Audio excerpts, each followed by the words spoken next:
The National Film and Video Foundation, also known as the NFVF, is an agency of the Department of Sports, Arts and Culture. The vision of the NFVF is to be a world-class development and funding agency committed to nurturing, promoting and protecting South Africa's film and television industry. The NFVF harnesses the strength of South Africa's diversity to transform the sector and deliver a flourishing audiovisual economy to the benefit of all. The NFVF's mission is to foster a generation of filmmakers united in the collective mission of telling authentic South African stories and change the world for the better.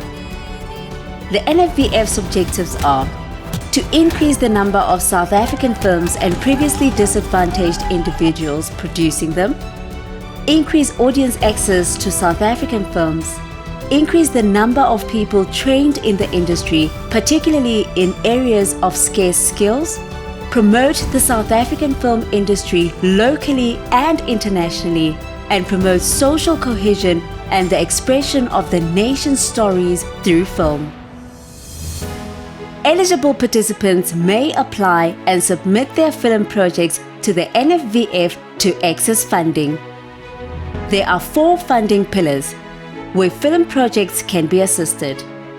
These areas cover a wide spectrum of activities within the film production industry and include the education and training pillar that trains and supports young talent through the national and international bursary and training grant. The marketing and distribution pillar that assists in areas of market and festival attendance, marketing and distribution of films and national film festival hosting. The development funding pillar that provides funding for development of fiction, documentaries, short films and docus and animation made for television and on micro budgets.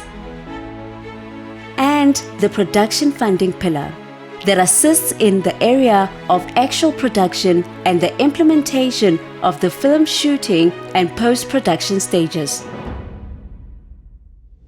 A tiered approach to funding ensures all levels of filmmakers, from emerging to experienced, benefit equitably from funding and programs of the organization. This intervention is geared towards first-time filmmakers having a calling card in the film industry. Tier 1 includes experienced filmmakers who have a proven track record of developing and producing at least 3 successful and commercially viable feature films, TV films, or documentaries. Tier 2 includes filmmakers with limited experience who must have developed and produced 1 or 2 feature films, TV films, or documentaries, or 2 or 3 short films and/or commercials. Tier 3 includes new entrants into the industry, particularly recent film school graduates from disadvantaged backgrounds. They must have produced or directed at least 1 short film. For aspiring and passionate filmmakers alike, the application process is as follows. The NFVF calls for applications. Applicants apply online. The application call closes. The application office conducts compliance checks. An advisory panel proceeds with evaluations. A council meeting is held. And finally, an outcome is decided. Successful applicants will receive a letter of commitment and are contracted within 60 days from date of approval. To apply, simply log on to the NFVF website homepage, nfvf.co.za, and click on the green icon that says "Click here," and then follow the instructions to submit applications. Further information on the NFVF's funding policy is available to download as a PDF under Funding Overview and Criteria on the website at nfvf.co.za. The production and development of content is at the core of the work the NFVF engages in. It is where the mandate of the organization is most clearly fulfilled by providing the film industry with critical financial support and technical expertise to take a film project from an idea to a marketable product that can be distributed and screened. The NEWF, creating an equitable film and video industry in South Africa.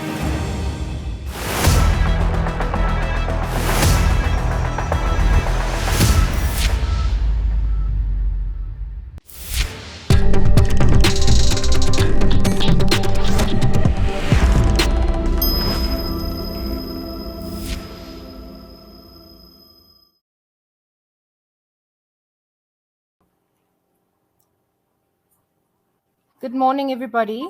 Welcome to the NEWF's Festival Hosting Workshop. My name is Onke Dumeko, and I will be the Program Director for this afternoon. I hope you guys all have your coffees and everything ready.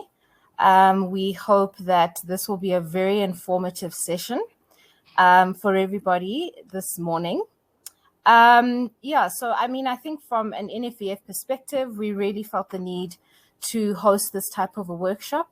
It's something that we feel will be of use to the industry, and we trust that everyone who's joining us this morning will find much use in it. We have a number of speakers this afternoon set up for this very informative session, and we hope that you guys will really make much use of it. Take the time to jot down some important questions that you want to ask. Take time to not be afraid to ask the questions that you want to ask, as long as they are obviously, as long as they pertain to the subject matter, so that we keep the conversation quite focused. And I think I think just don't be afraid to engage with the NEWF team. They're here to really answer all the questions that you guys might have, and just ensure that you get as much out of the session as possible, because it's not very often that we have an opportunity such as this to really engage with the people who are behind these initiatives that elicit the type of funding that you will want to get for your film, for your documentary, for any type of animation production that you want. But mainly, today we are focusing on something that's a bit more macro, which is really putting together a festival, a film festival, depending on the tier of type of film festival you want to do, whether it's a small level scale film festival or it's a higher level scale film festival, based on the different tiers that they have. It really gives you the insight. We're really going to give you the insight into that and unpacking the different levels of funding that you can get. Over and above that, I think that in the world that we live in today, we have to be very conscious of the pandemic, and I think what it's done in terms of making us rethink and be smarter about how we host festivals, and really innovate around that and ensure that the industry continues despite the challenges that it has. Some of those questions will be responded to as well. So just some of the speakers that we have today.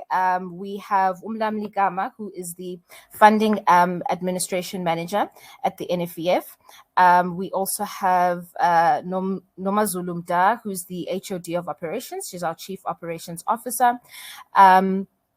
We also have Pragna. Pragna, who is from NEWF, so she'll also be speaking as someone who has successfully hosted a number of festivals. She'll also be speaking from that perspective.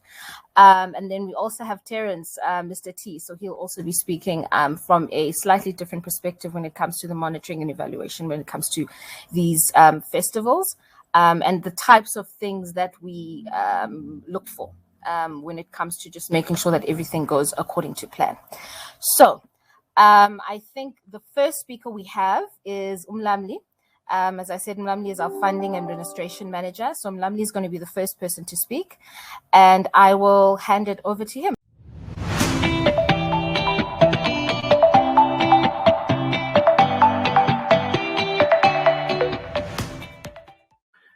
Hi, good day, everyone. My name is Mlamli. I am a funding administrations manager for the National Film and Foundation for NEWF. And I'm going to take you through the presentation that will go through to tell you everything around the applications processes. In fact, I'll start with what we look for. In other words, all the requirements that are required for when one applies for funding for the specific festival hosting call, and as well as I'll take you through what panelists or what are advisory panelists or experts that evaluates the calls, what are they looking for in specific. Then from there, I will then walk through the system step by step just to show you what to do when you are in the system and when you are applying for the call.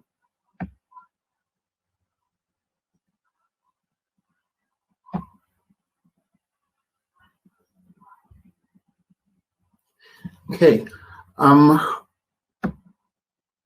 What are the key requirements that are required when one is applying for festival hosting application? The first thing is a detailed finance plan with names and amounts of companies that have been approved for funding. So that's very, very key, because when you are having you are hosting a festival, you've got to have that finance plan that must be very clear. Who and how much have you asked for in terms of the companies or any organization or any people that you've approved for funding? So we really need that finance plan. I will go deeper as I go through the presentation. And we also need an audience development plan. In other words, the whole strategy that tells you how are you going to develop the people or the audience that will be there in your festival that you'll be hosting. And then we also need the audited budget versus actuals from previous festival.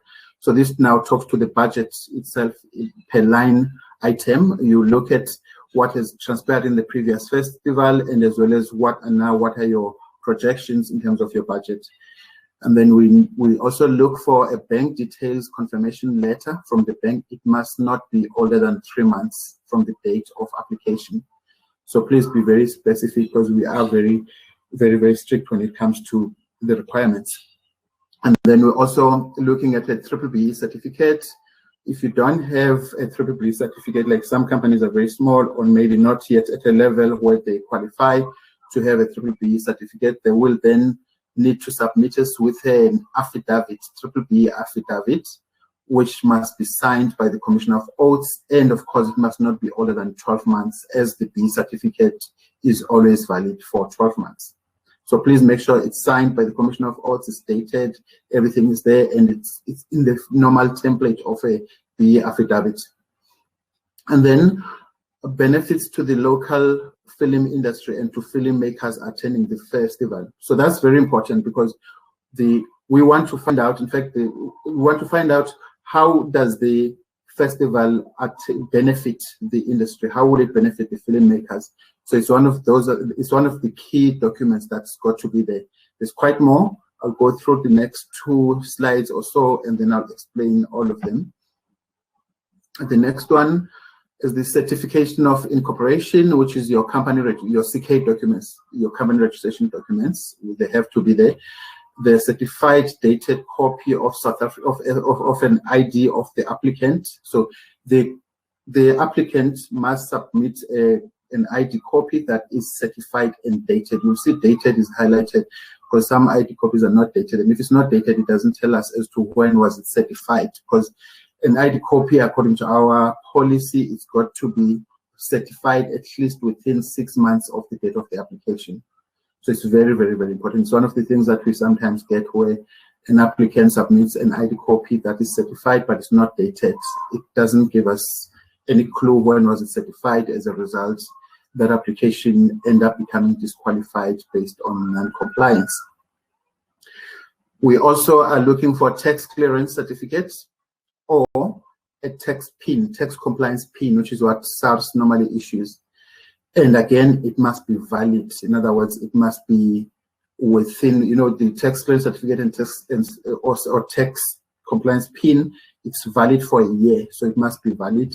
And again, you'll see also that where it writes from SARS, that is written in bold, because it just highlights the importance of that document, that it must be a document that is received from the receiver of rebate. So it must be a document that is on a SARS letterhead. So, because one of the things also we get from most applicants is that they just send us a text pin written down, and that is not an acceptable document. The acceptable document is a document that is on a SARS letterhead, that comes from SARS, that is valid, in other words, dated correctly. So we further need a company profile that will be a detailed profile, which will also include the detailed profile of the festival director and the team. In other words, the team that the director will be working with in ensuring that the festival becomes a success. We further need a detailed festival plan. We need each training beneficiaries details. So now this talks about beneficiaries details. There must be, it must be fully detailed. We need the ID number, we need the gender, the race, the skills that are acquired. You must indicate the reoccurring or retained staff from the previous festival and demonstrate the growth or progression of staff where applicable. So it's basically to see as to how have you have progressed as a festival host from the previous to the next, so that we can be able to assess accordingly and be able to determine how best to assist. And then we further need the aims and objectives of the festival. So it's got to be there. What are you trying to achieve? What are the aims? So it's got to be there. The latest audited company financial statement comes without saying. The motivation letter, that's very important. The applicant must indicate how festival contributes to the organization's aim and objectives. That talks to ROI, return on investment. So that must be in the motivation to clarify exactly how does this festival contribute to the organization's aims and the objectives. We further need the reports of the previous festival. This must include previous screening schedule, auditable festival attendance register, total number of attendance per film, and the overall impact of the festival. So these are key things that are very, very important, because they give a detailed look to the evaluators as to how has the previous festival, how has it performed. So, I mean, you can only judge the potential of the current or existing or new festival by basically looking at all those documents as to what happened in the past, what transpired, how can this festival host company grow from what they were before to where they are to be. My last screen on key requirements, we're looking at a research done to date on potential attendees of the festival. So that talks to your issues of audience development, market research. What have you done to show that the festival will be a success?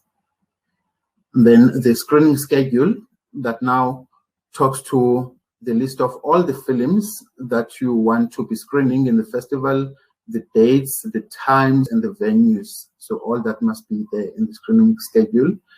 Then lastly, but not least, we also need the skills transfer plan for the employees. So that must be also part of the documents that you submit. And I wrote there, click here to download the skills transfer plan. Excuse me. So on our website, when you're doing the application, on the applications portal, you will get that portion that writes there, click here to download the skills transfer plan. So it will give you a template that you can just download that template, and then it will give you, to at least guide you as to how to write the skills transfer plan for your employees.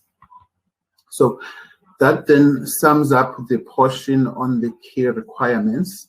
Remember, if you've been paying attention very well, you'll notice that all of them are marked with an asterisk, meaning they are all compulsory. Each document is very, very important, because they get read by the evaluators to give a proper analysis and a proper evaluation and a proper view of how the festival will look like when now they have to answer the questions that are on the evaluation criteria. So I'm going to go through now the next set of slides to tell you what are they looking for, basically.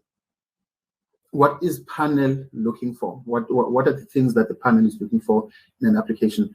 Now, this now talks to, you've uploaded all those documents that I've just read or that I've just spoken about, but now you want to know more as to what are they looking for, because these key steps that I'm going to explain, they get determined, and then there are points that get allocated into each depending on what kind of call, or what criteria was decided. But these are the key things that you really need to know in terms of what is panel looking for.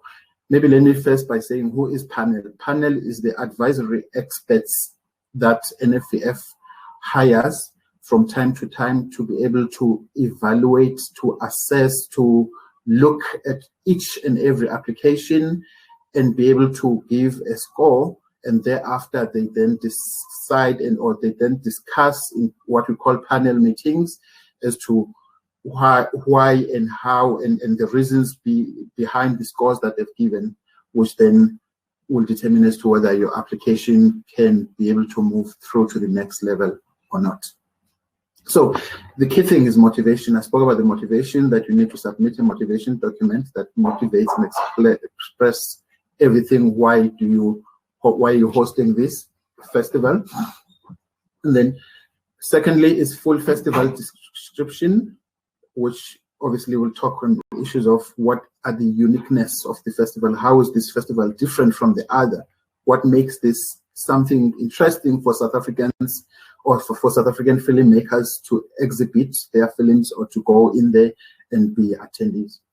What are the outcomes that you're looking for in a festival? What is the target audience? Very, very important. Target audience. Who are the people? And it must be very specific per demographics and per psychographics.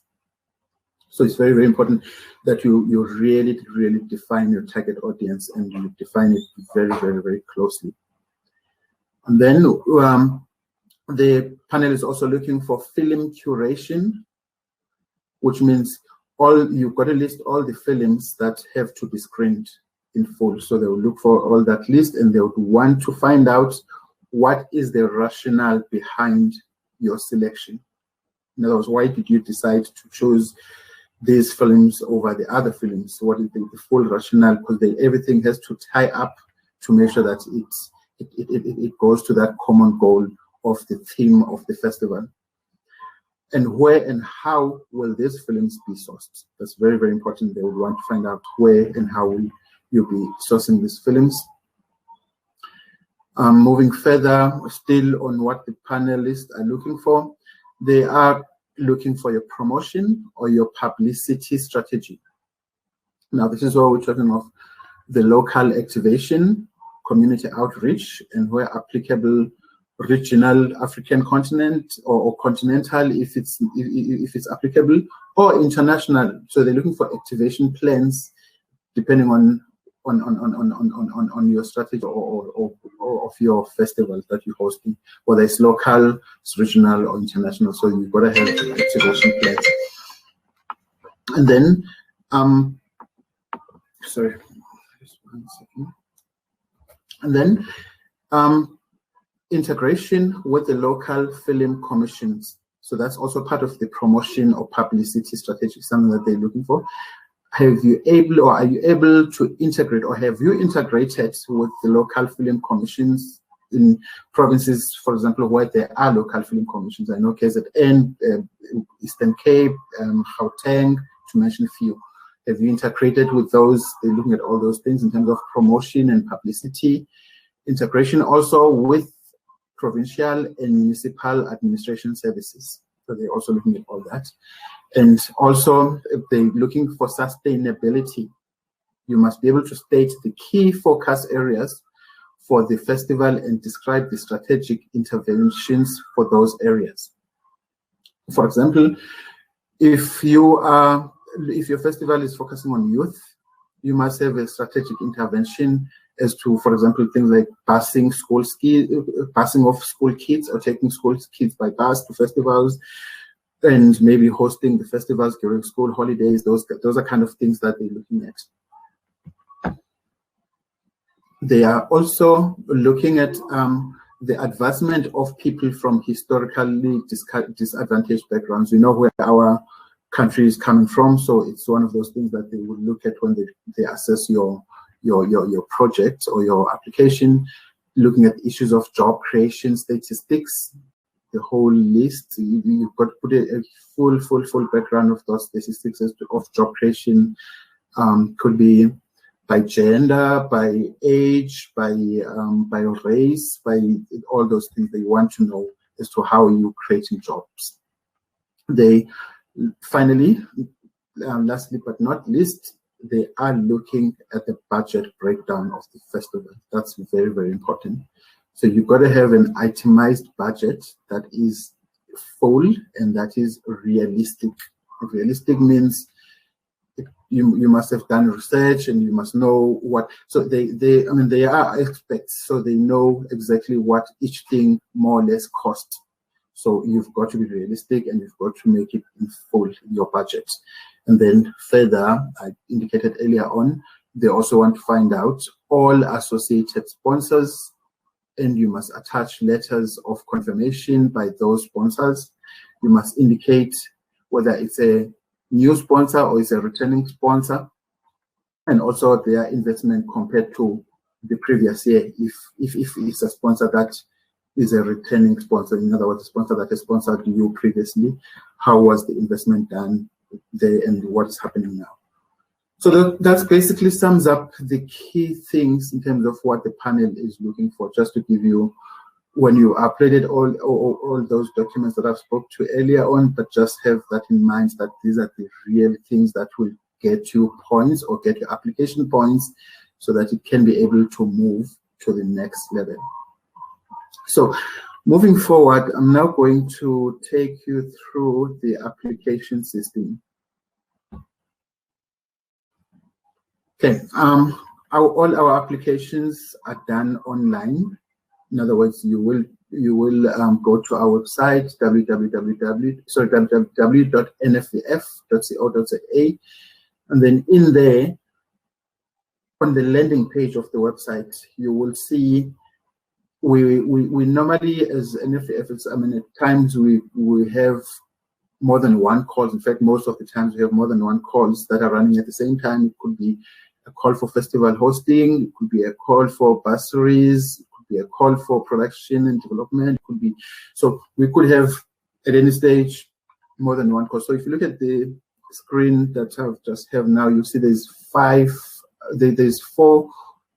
windows in total. There's one that is highlighted, and then there's three that are hidden. There's four that are hidden.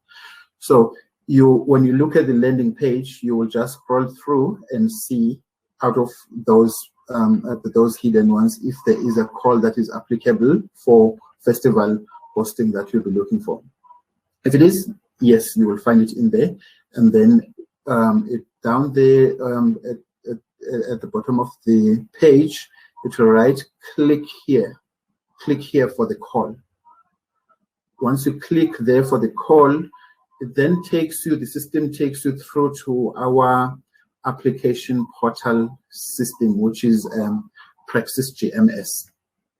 So once you get in there, again, you'll see it will say NEWF online application portal, and then you'll see it will sort of detail quite a few calls that are open, which means the one that you're looking for will be there if it's open at the time. Then you can first open it, click on it there, and then when you click on it there, that will just to give you some few details about the call, what are the requirements, what is the call all about, everything about the call. And then once you've got all the requirements, then you can be able to go back and make sure you get all your documents in order before you apply. If you've got all your documents in order, now you're ready to move to the next step. The next step, if you look on it's on my left hand side, could be on your right hand side. There is a little window there that says it's in grayish, that says register. So if you have an account already, if you've applied previously at NEWF, so down there it will also say click here to log in, so meaning you will just log in. But if you are new, you will then register, where it will ask your name, your surname, your email address again, and then it will ask you a simple question like 2 + 5 = 2, then you just provide an answer. That's just to prove that the system is dealing with a human. Then once you click, then assuming you are new, now you click there, then the next, you click register. From there, the system will then generate you a password. So you'll have your email address, you will be your username, and then it will generate you a password, which you need to take it down. And then you want to click OK, it takes you back to that screen, which now allows you to log in. Now you're back in the screen and you log in. Once you log in, then the system will show you all the calls that are available, that are on the system. But remember, now you've logged in with your personal login. So you no longer just searching, you're searching all those calls with an intention to apply. So you will click on the call, only on the call that is applicable to what you're applying for, which in this case would be festival hosting. So you click on festival hosting.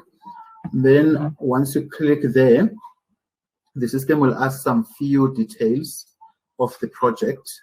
What is the name of the name of the organization that's proposing the project title, the sector, which should be festival hosting, you select there, the province where you are in, and the designation of the applicant, director, whatever you are. Then once you click there, then automatically it will create a project number, what we call a project number. That project number is the number that you need to retain, because that will be your number that you will be using throughout your interaction with the NEWF, because that is the number that all our consultants or officers will be able to help you to check what is happening with your project, what is the status of your project, what is the level or whatsoever. So that is the number that you need to keep it safe.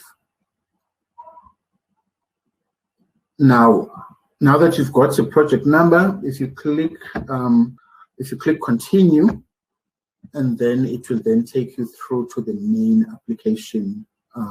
main application window, which is where you will now put through all your details as an applicant, put through all your details, or it's a generic application system, or to ask you the name, addresses, just generic details, and then it will move further to ask you now. Remember, I spoke of the requirements earlier, that when you come to this stage, you've already got all your documents up to stretch. They're all ready. They are there in whatever folder that you've created. They are ready to be uploaded. So you just follow the system. When it asks for this, you just upload. Once you're done uploading, then it will then say application successful, application acknowledged. So it will just show you that the loading of the application has been successful, which then will take you, which then means the application is. But then what I would normally say is that when you apply after that stage, it can help you if you just give us a call or send us an email to applications@newf.co.za, just to double check, and we must also quote that project number, just to double check the status of your application. Then one of our officers can be able to log in and then just double check if everything is correctly submitted. Because remember, the system cannot read what you have uploaded, but the system can determine that you have uploaded something, and then that will accept as something uploaded. but then somebody will have to go there and look and see if what you've uploaded is indeed the correct document. So I guess that then sums up the applications process. The only thing I can do in the next slide, which should be my last slide for the presentation, just to tell you or to give you some tips and reminders, the things that most of the applicants, or most, they tend to forget, or they tend to, the things that just those small things that really makes a good application not to go through. And it's really frustrating to both the filmmakers or the festival host, and also it's frustrating to us because we feel like this is a good project, but then the applicant has missed one thing that is small. However, it's very important to us because all our processes are audited, and we've got a funding policy that we adhere into, that we've got to make sure that everything is done accordingly, all the requirements are correct, everything is done the way it's supposed to be for fairness, and also to make sure that the whole process is fair. And when you get audited, everything becomes very fair to all. Now, a few things I'm going to discuss. One, you've got to make sure that all your uploaded documents must meet the requirements of the call. Please, that's very, very important. If the call will specify everything that's required before you even go to do the application, just make sure you've got all your documents before you upload them. Secondly, all documents must be eligible and valid.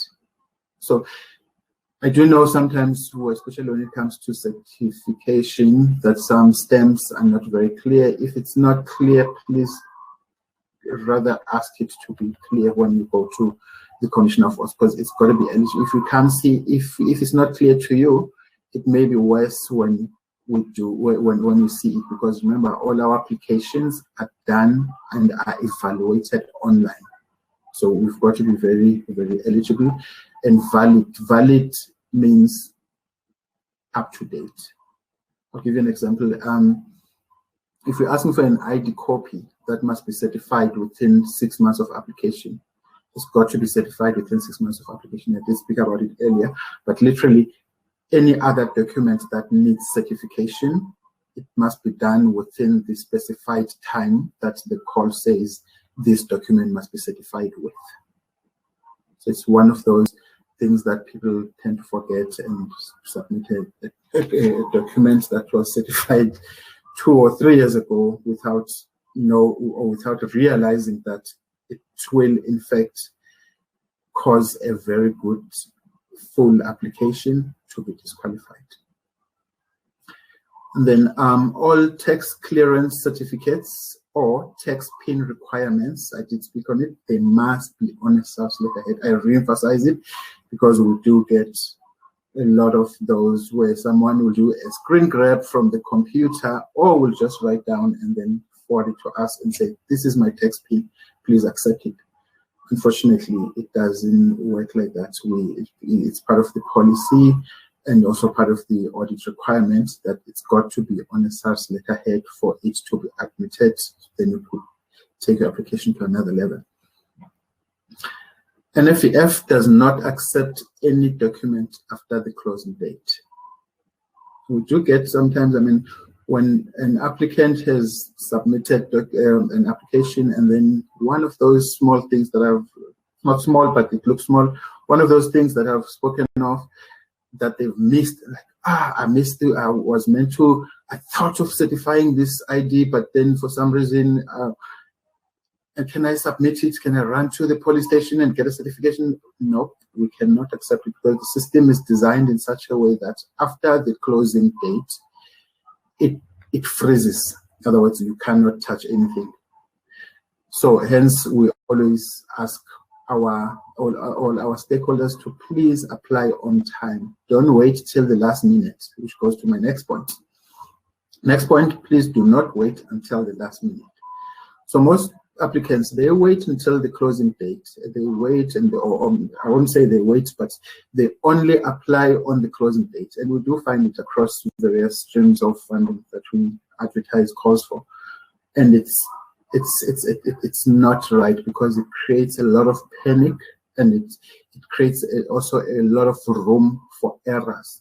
Because if you wait until the closing date, and then you wait maybe the last hour of the closing date, and then you will find that the whole other applicants also are doing the same, then the system can easily get jammed, and then thereafter people start to come and complain and say, but the system froze, but then the rate is the call was advertised for so many weeks, and you only apply on so we don't really entertain all the, hence we really egg and request all our stakeholders to please try and apply on time, because by doing that, you're giving yourself time to make sure that you can, like I said earlier, you can email us thereafter to applications@nfef.co.za, where we can be able to look, now having an internal person looking at your application to see and double check if everything is done correctly. If it's perfect, then it's perfect. If there's anything missing or there's something not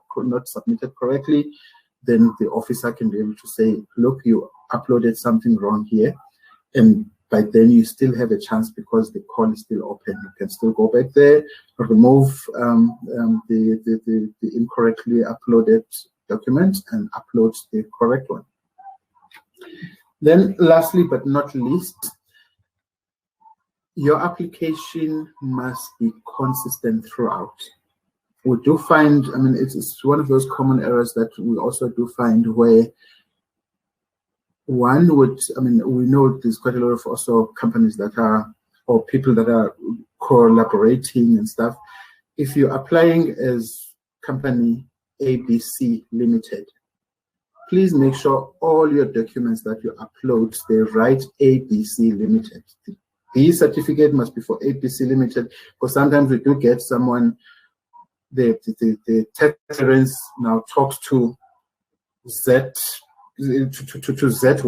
Limited, yet the application says ABC Limited. So it's very, very important. Your application must be consistent, not only in documentation, but also in the wording, also in all the requirements that the evaluators, because remember the evaluators, they are very, very strict, and they're looking for consistency. Everything must just make sense throughout the application. And by doing that, you improve your chances of your application moving to the next level, or even to be approved for funding. So that basically sums up my presentation for today. We are available, I've said many times, on applications@nfef.co.za. You can send us an email, applications@nfef.co.za. Our office hours, of course, now we are in the level 4 of the lockdown, so you are most likely to reach us more on the email than on the office. But our office line is 011 483 0880. 011 483 0880. We are there to assist, and thank you for your time. Thanks.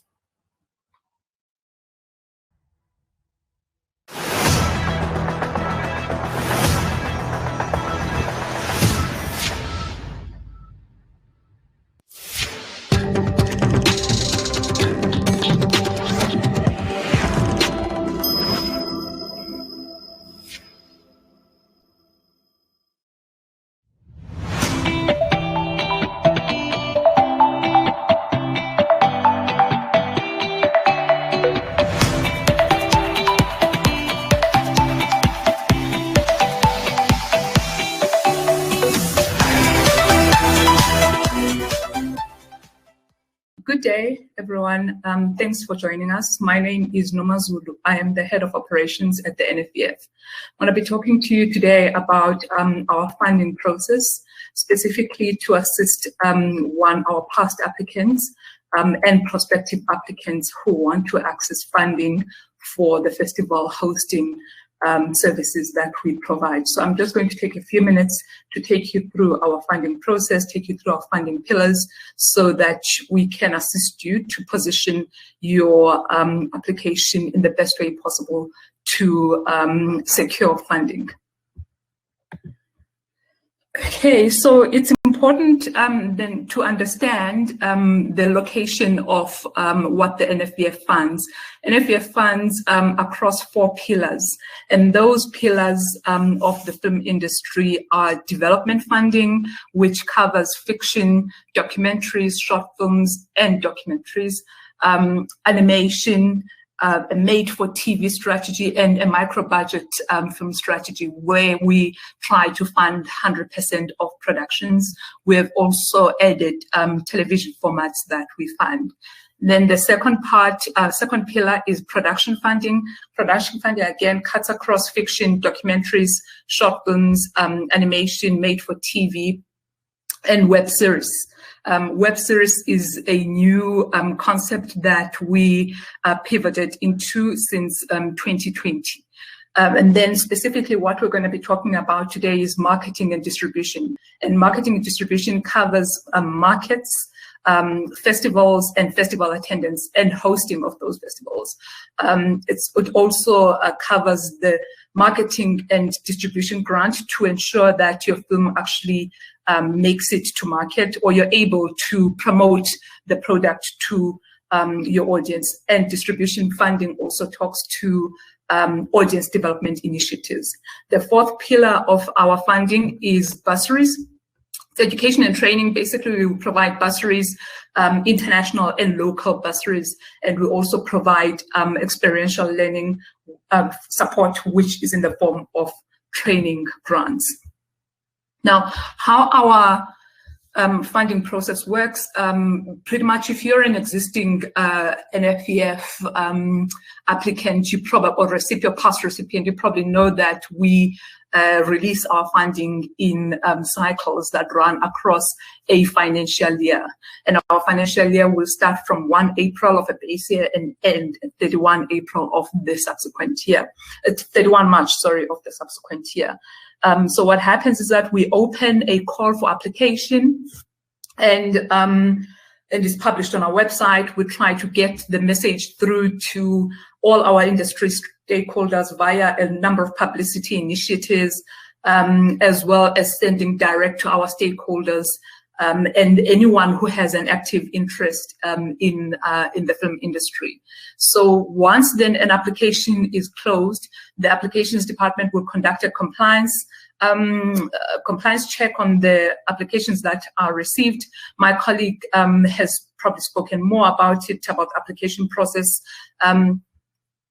As well as, and as part of the compliance, we then look at things like transformation of the applicants. It's quite important that we demonstrate that applications will seek to achieve our transformation objectives in the industry, something that will assist you to meet our compliance. And the importance of this is that you need to understand that the NEWF is a state agency, and as a state agency, it is conjoined to pursue the objectives of the state, which is to achieve equitable transformation across the board.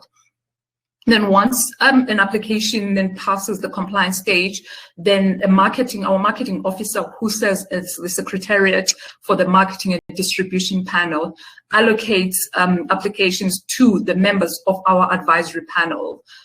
We have an advisory panel for each of the production pillars, and a specific one that will look at marketing and distribution, which comprises 5 members who then review the applications against the set criteria, which I'm going to get to, and then that panel then will convene at the completion of a set due date and deliberate on the reviewed applications.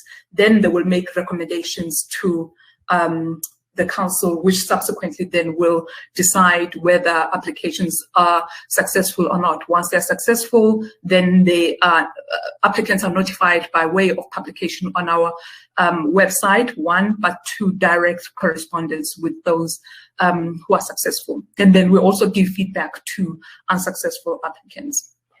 Now, festival hosting funding specifically is for South African individuals that require assistance to host a film festival or a film market in South Africa. And for this, our funding is capped at 1.5 million. So basically what this means is that we cannot fund anything beyond 1.5 million. And this is purely because of the limitation of the limited amount of money that the NFVF has at its disposal.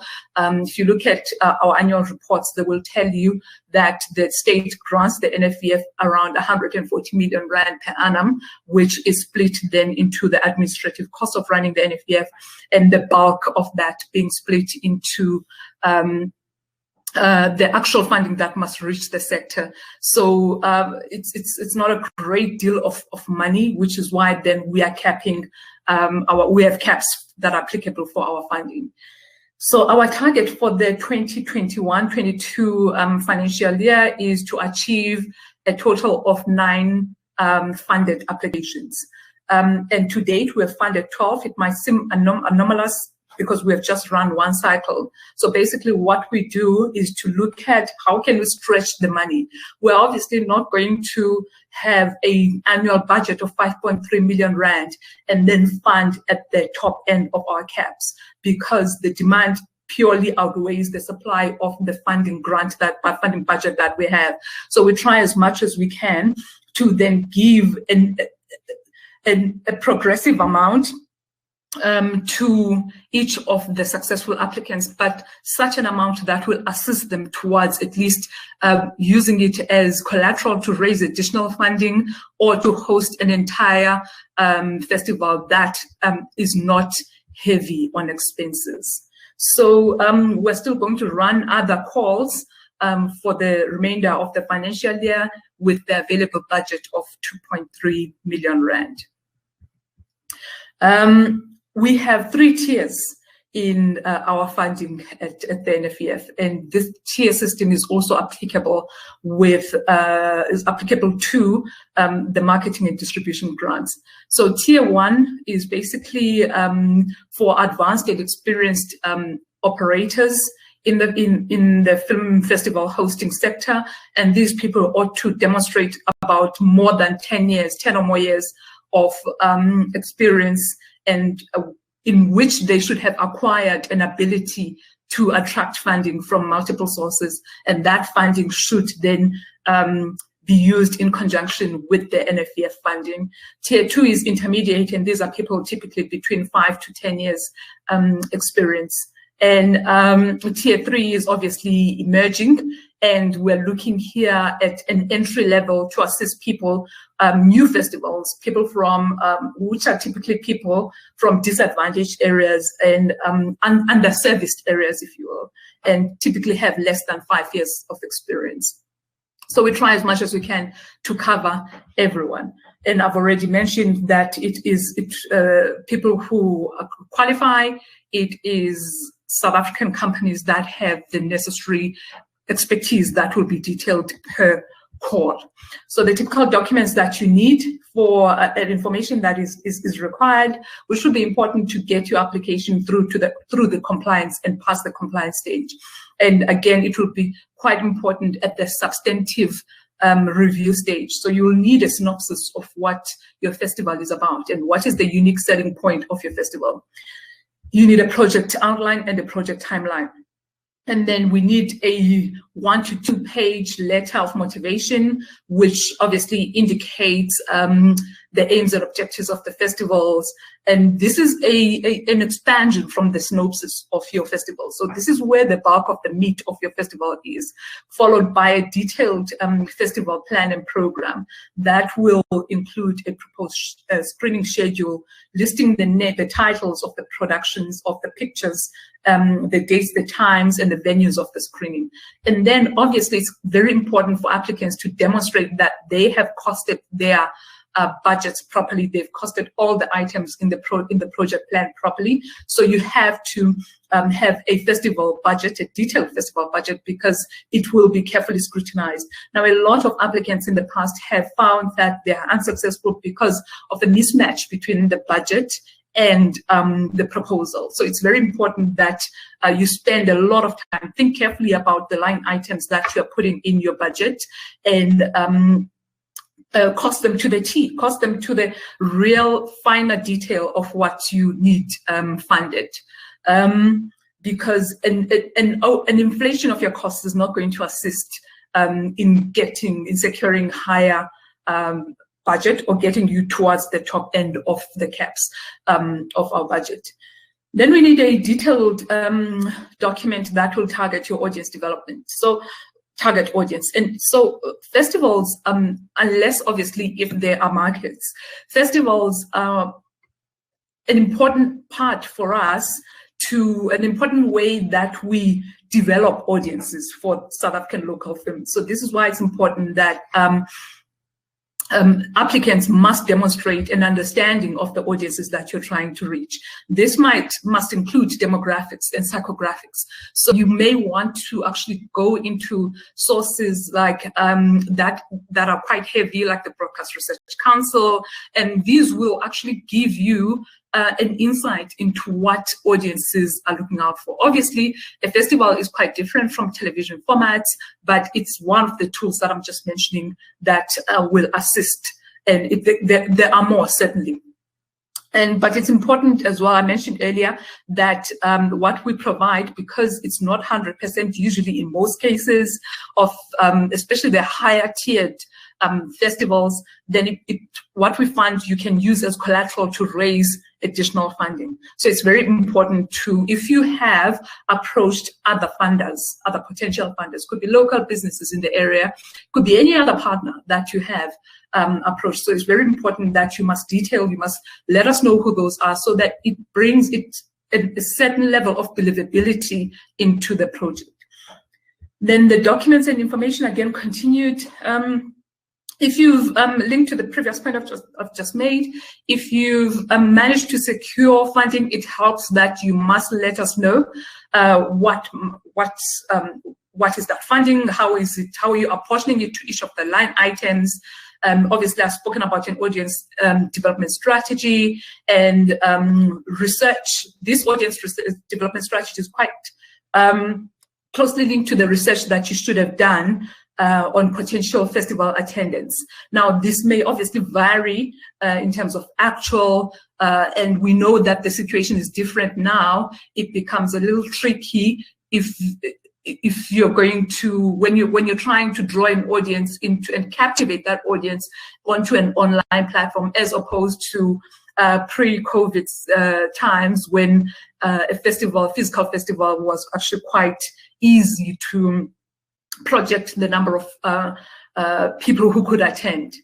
If you are a previous an experienced, possibly tier 2 and tier 1, but some tier 3s as well who are not first-time applicants, then we need them to demonstrate an audited financial statement, recalling that you are applying as a company and not as an individual. So you then would need to demonstrate to the panel or to us that you do keep and maintain audited financial statements. It's also important for us in our own audit processes to demonstrate that we fund projects that have got good ROI, that are sustainable, and audited financial statements of a project or of a series of projects that have been funded in the past are one such indicator that we use.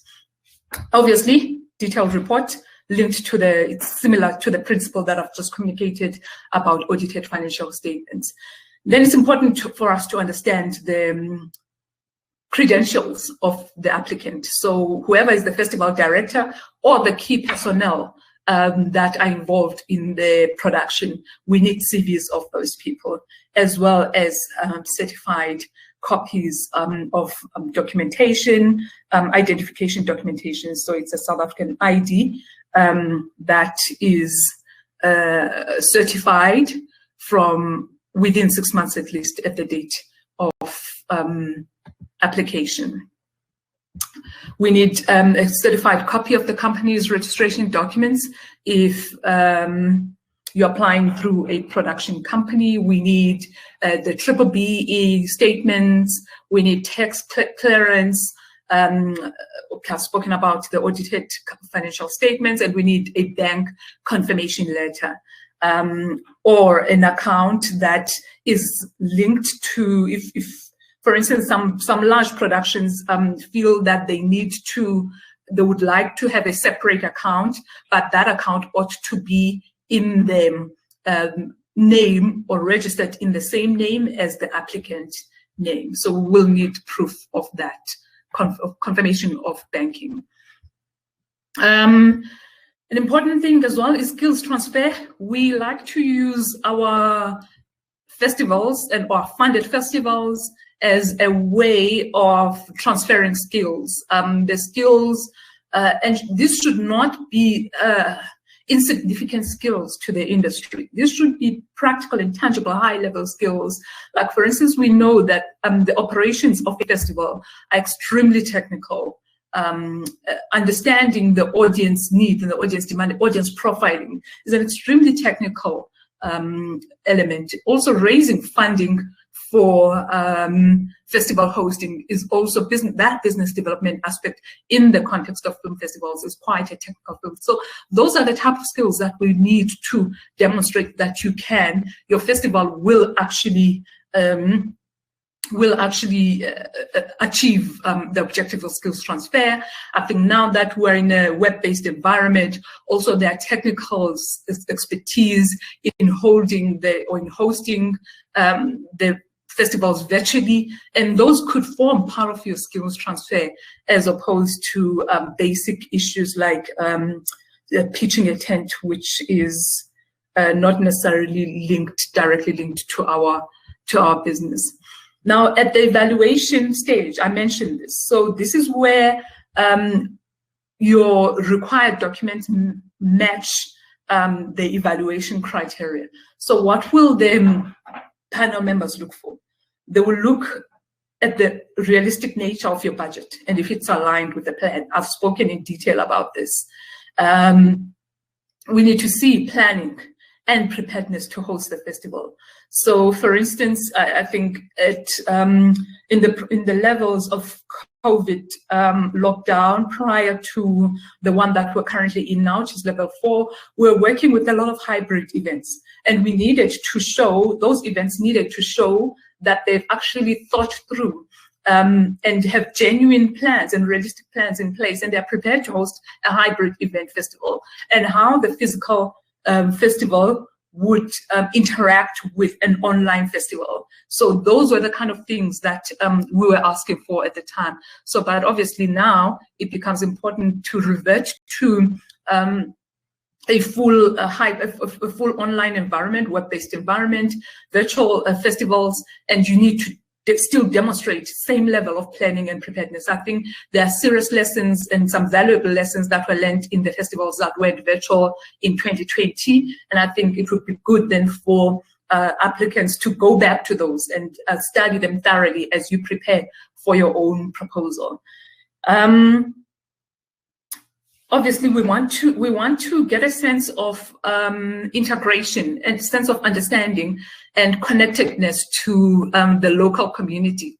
So it becomes important to demonstrate engagement of local community stakeholders. It could be local government stakeholders because they can be a make or break of your festival. You probably would need some specific permissions in some areas to host a certain gathering. So it becomes important, but also local government structures can also be really, really good partners in the sense of them or in the sense of applicants accessing the funds that could be available or support that could be available through their respective local economic development strategies.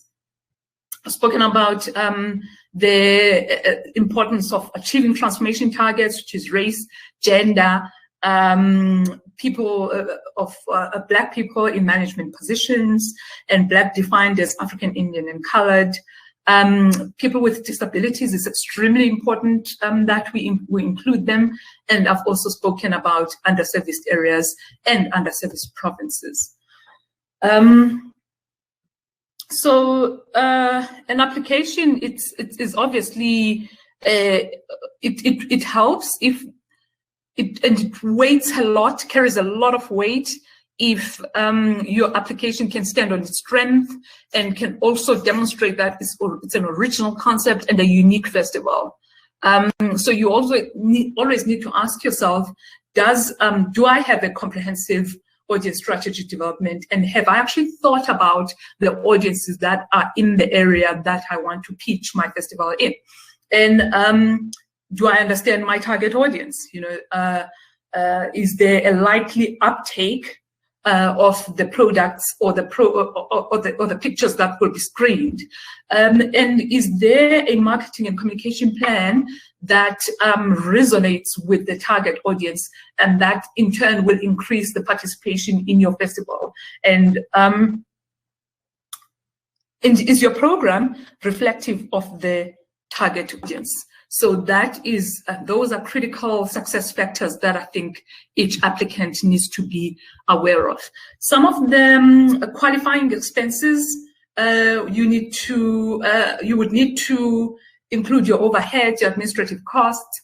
For instance, you need your staff salaries, you need to include your marketing publicity, any travel that might be necessary, official guest house accommodation, film acquisition costs like license fees and couriers, etc., honorarium if you're going to be paying your festival guests, the cost of physical award statues and statuettes, sorry, and an honorarium for jury members if you will be having a competition during the process of your during the course of your festival. So obviously things like accommodation and travel could now be replaced in a hybrid environment. Obviously they exist, but then if in an online environment, then you replace those with the cost of hosting a virtual and putting up an infrastructure for a virtual festival. Okay, usually you would have an opening night and a closing night, so you then need to cost those separately so we can see what each line item is going to cost. So until further notice, you're obviously not going to have the cost of venues and cost of workshops. Cost of venues, sorry, probably not going to have cost of venues. You will have cost of workshops because conferencing facilities are currently closed. But for them, if one is being optimistic for the future, for future purposes, you would need to cost your venues. You do need to cost outreach programs, equipment hire. Insurance is very important because if any natural disaster should occur and your festival has to be cancelled or your festival is significantly affected, like your equipment, etc., it's very important to be insured when you're going to your festival. Your cost of your bookkeeping and audit, if you're auditing this as a separate item, if you're auditing the festival as part of your normal business audit, then you can give us those ring-fenced costs, display them as well. Legal costs, it's always important to have contingency liability for legal costs if anything arises. If someone comes and says, look, this applicant X has stolen my concept, therefore I am taking this up for review, you are probably going to want to have had legal costs there. So it becomes important that you think about those as well. Production costs and anything that in the panel deems is not in line with festival hosting will obviously not be considered a qualifying expense. Now, in the evaluation form, it's obviously a point system of up to 100. And again, it's to reiterate some of the issues that I have spoken about earlier, that the uniqueness of the festival carries 10 points. Does the proposal understand audiences? Is the program effective for audiences? Another 10 points, respectively. Program plan, festival plan, 10 points. Budget, another 10 points. Planning and preparedness is 5 points. Or comprehensive audience development strategy is 10 points. And marketing distribution is 10 points. And engagement with local stakeholders, including local government structures, 5 points. And key strategies, 5 points. And that brings me to the end of my presentation.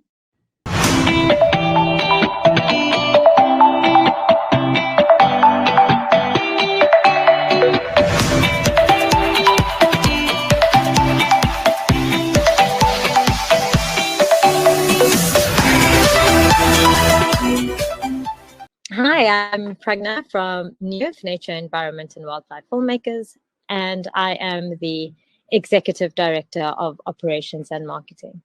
The NFF have invited me here to talk about how to create a strategy for a film festival and engaging an impactful film festival strategy. So I'm about to stop my presentation.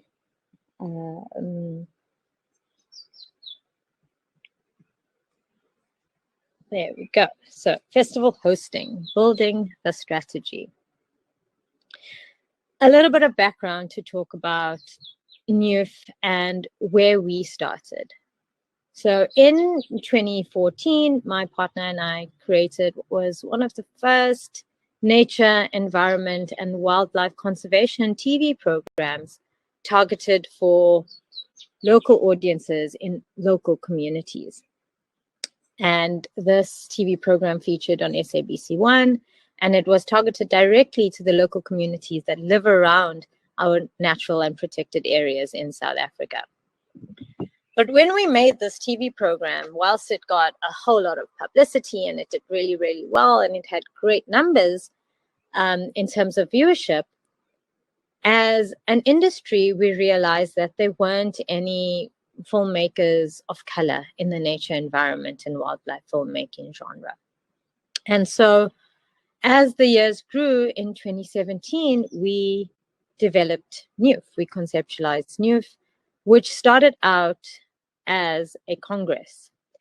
But when we started, we asked ourselves the question, who are we? Are we going to be a film festival? Are we going to be a congress? What is our purpose and what are we going to serve?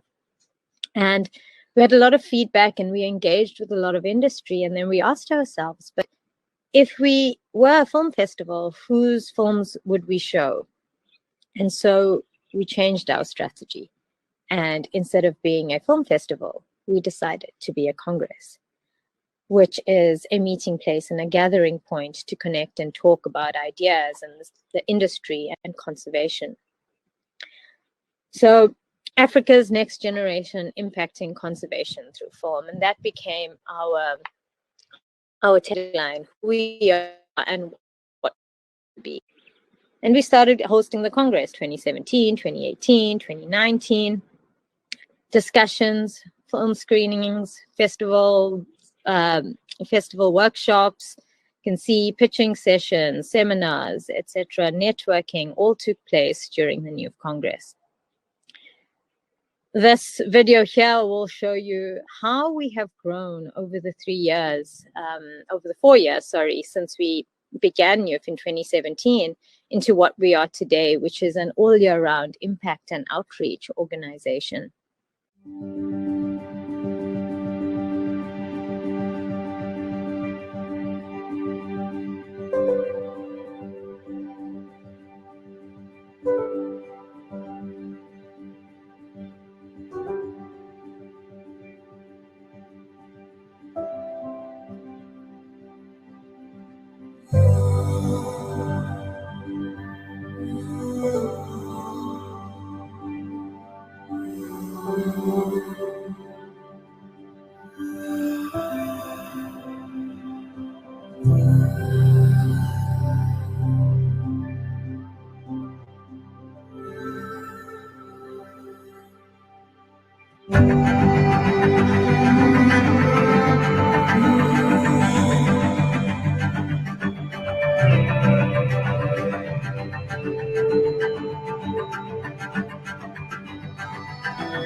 So you would have seen there that we are the Congress, we have NEWF Community Cinema, we host labs, and that makes up who we are and our whole strategy of who we are. But when it comes to your strategy, where do you start? What is the beginning place? You know you want to host a film festival, but what are the elements that you want to bring in?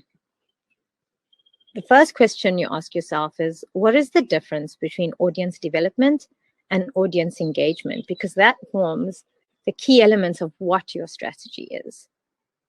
Audience development. Audience development focuses on identifying new customers or members who might benefit from what you have to offer. Often audience development is a short-term strategy. Think increasing once-off viewership. Retention is a bonus, but not necessarily an immediate focus. Audience engagement. Now, audience engagement is a longer-term strategy to build relationships, to build community, entice conversation, and participation, which leads to loyalty, retention, and identification with the brand. What makes your viewers come back? So when you're building your festival hosting strategy, and when you want to put this application into the NEWF, you first ask yourself, why do I want to create this festival? What are the needs? Is there a gap? We saw a gap that there needed to be a place where people of color in South Africa, where Africans across the African continent could connect, network, and talk about the challenges faced in nature and wildlife filmmaking, and also start creating content directly targeted to our viewership here. But for you, it could be something else. Is there a need in your specific community? Is it simply inspiring a love and a passion for film? But what films would that be? So where's the gap? What are you identifying? What is the need for you to have this film festival? Who are you creating it for? Are you creating it for your local community? Is it a provincial endeavor? Do you want to go national with it? Is it an international festival? But with that, who are you targeting? Who are you creating it for? Is it kids? Is it adults? Is it art films? Who is your target market? And what do you want them to get out of your film festival? Do you want them to walk out feeling inspired? Do you want them to make more films? Do you want them to make change? Do you want them to talk about the social issues which the films in your film festival may have ignited some kind of conversation around? And how is your festival unique? What makes your festival different to any other festival that is happening in South Africa? There are so many film festivals. There's provincial, national, as we were talking about, but why your festival, and why should the NEWF fund yours specifically, or any other partner for that matter? So is it a documentary festival? Is it fiction? Is it both? Is it animation? Is it children? Is it educational? Who are you targeting? And who do you want to attract with this festival? So the NEWF makes it pretty easy for you. Okay. And when you apply, which I'm sure you would have seen when you guys went through the application form, is they ask you very specific, direct questions. A motivation, provide a brief motivation as to why your project should be funded. A description of your festival. The uniqueness. Okay, what is unique about your festival and what makes it different from other festivals, which is what we spoke about earlier. The festival outcome. What is the outcome of your festival? Do you, like I was saying, do you want more people to watch films? Do you want people to make a change? Do you want social justice? What are you trying to achieve? And who is your target audience? They then go on to ask you why you are selecting the films that you are selecting in your festival. So, for example, with NEWF, we are not specifically a festival. We are a congress. However, we do showcase films, but those films that are included are directly linked to programming. So we would show a film and either do a case study on it, analyze why that film was made the way it was, the techniques used in that film, the subject matter in that film, and then host a panel discussion around it. Okay, so why are you selecting the films that you're selecting? And then how are you sourcing them? This, I'm sure, will go into planning a film festival when you discuss that topic. So now we're starting to put the strategy together. You kind of have an understanding of what audience development is, what audience engagement is, and how they come together to form your strategy and the whys into how you're creating this. So you identify your audience and you ask yourself, is there a gap? Who is my audience and what are they interested in? Step 2, you understand your audience. How do I draw them in? So this is where step 1 was more your audience development, and now we're going a bit more into audience engagement. So how do I draw in my audience? How do I keep them engaged? What platforms do they use? What do they have access to? So you've got to do your research. So if you are working on an international film festival where you know internet isn't a problem, and recently we've all had to engage in online festivals, you know that's going to be okay because streaming is going to work. But if you necessarily want to work, if you want to work in your local community, for example, right now I'm sitting in Sodwana Bay where the network isn't great, and an online festival wouldn't work well because the access to stable Wi-Fi or stable data just isn't there.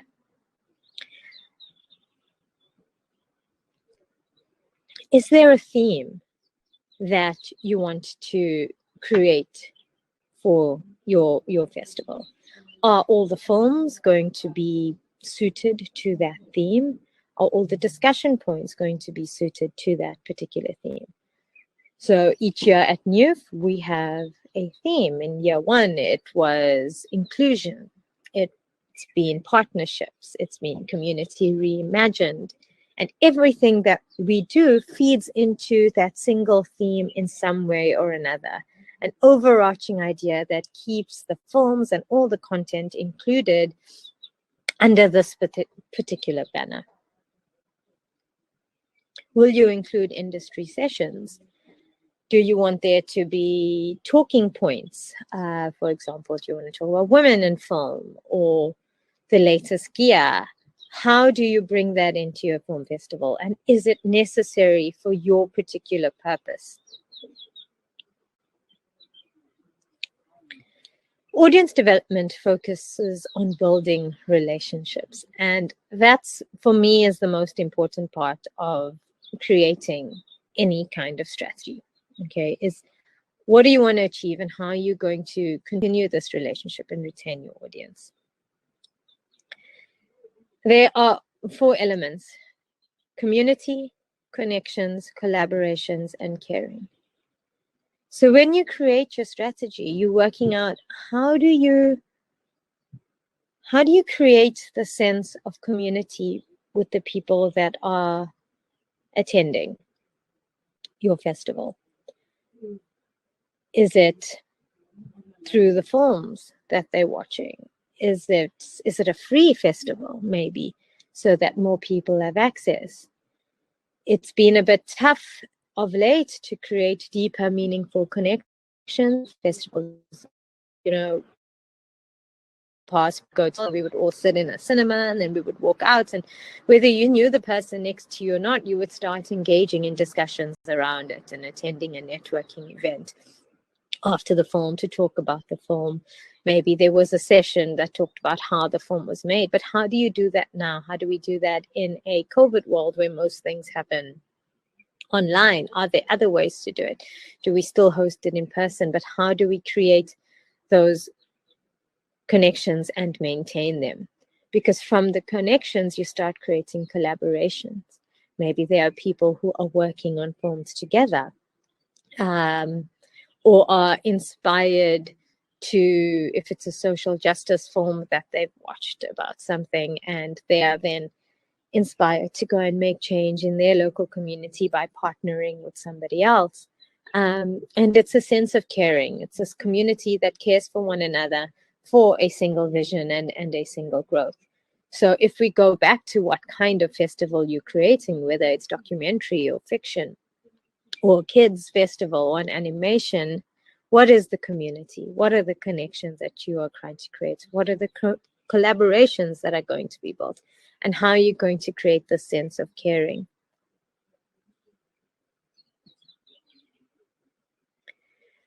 How do you do this? How do you start? Okay, you find a partner. Okay, you create partnerships. And your first step is you apply to the NEWF. Okay, but that's not enough. Be intentional about who you want to add on. So you can have a look right now. These are some of our partners who we have worked with as NEWF over the last couple of years.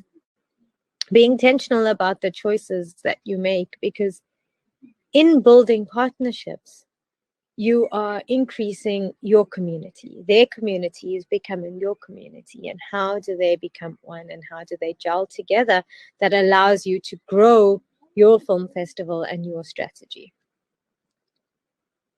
So for us, NEWF is one of our key funders. Together with National Geographic, we then partner with the KZN Film Commission and Gauteng Film Commission, another international conservation and film bodies or broadcasters. If you have a social justice film festival and you've applied to NEWF, maybe you want to apply to USAID, or are there any other options that talk to your specific goals and what you want to achieve? And you know, if we go back, it's that thing of identifying where that gap is and what you want to achieve with your festival, because nobody can give you those answers. And when you complete these application forms, it's about putting in as much information as you possibly can, so that your funder, so that the NEWF doesn't look at the application and say, but what are they trying to do? What is the purpose of another film festival? Can they watch the same content on television? What is it that you want to do? Driving discussions, driving change, driving social impact. What is it that you want? And your partners are going to assist and help you along that journey. You need to remember that it is more than just a festival. You are growing a community who are passionate about and have a love for a similar topic. They experience this through the films that they watch and conversations that they engage in.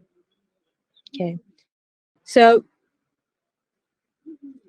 it's back to what that vision is and what your goals are. You have got to identify that at the beginning. And like we spoke about, when you sit with that application form, those questions are so direct, and elaborate as much as you possibly can.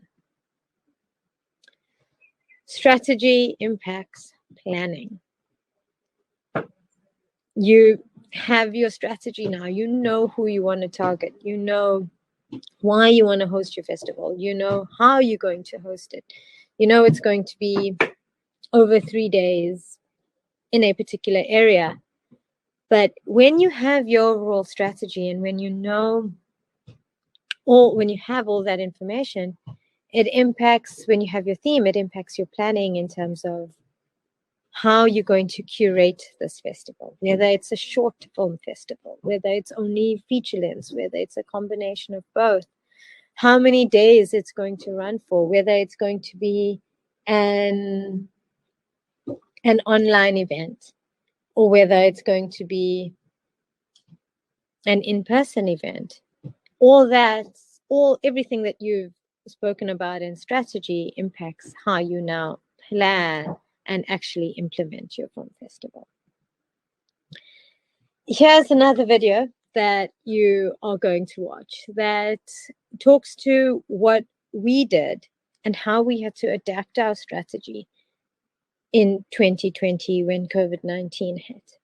What would have ordinarily been an in-person event where we would have all gathered with the sense of community and had these bold discussions and brave conversations, that obviously couldn't happen anymore. And so we looked inwards and said, who are we? We looked to our research. We asked questions of our delegates who had attended in previous years. And we asked them, what is the most powerful aspect of NEWF? And why do you keep coming back every year? And we got all this feedback in from internationals, from locals, from all sorts of people. And we then looked at this research and this data and we said, it's community. It's a sense of community. How do we recreate this in a virtual world? How do we create this when every film festival, when every conference is going online, is on Zoom? How do we recreate this? And so we went on a very bold endeavor and reimagined our sense of community, reimagined how we would bring people together in one space, in one room. And this is what we did.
NEWF Congress 2020, Community Reimagined. We created a virtual environment where our delegates put on headsets or logged into their desktops and walked in as avatars. We could stand next to each other, talk to each other, participate in sessions. You'll have a look here on this particular screen.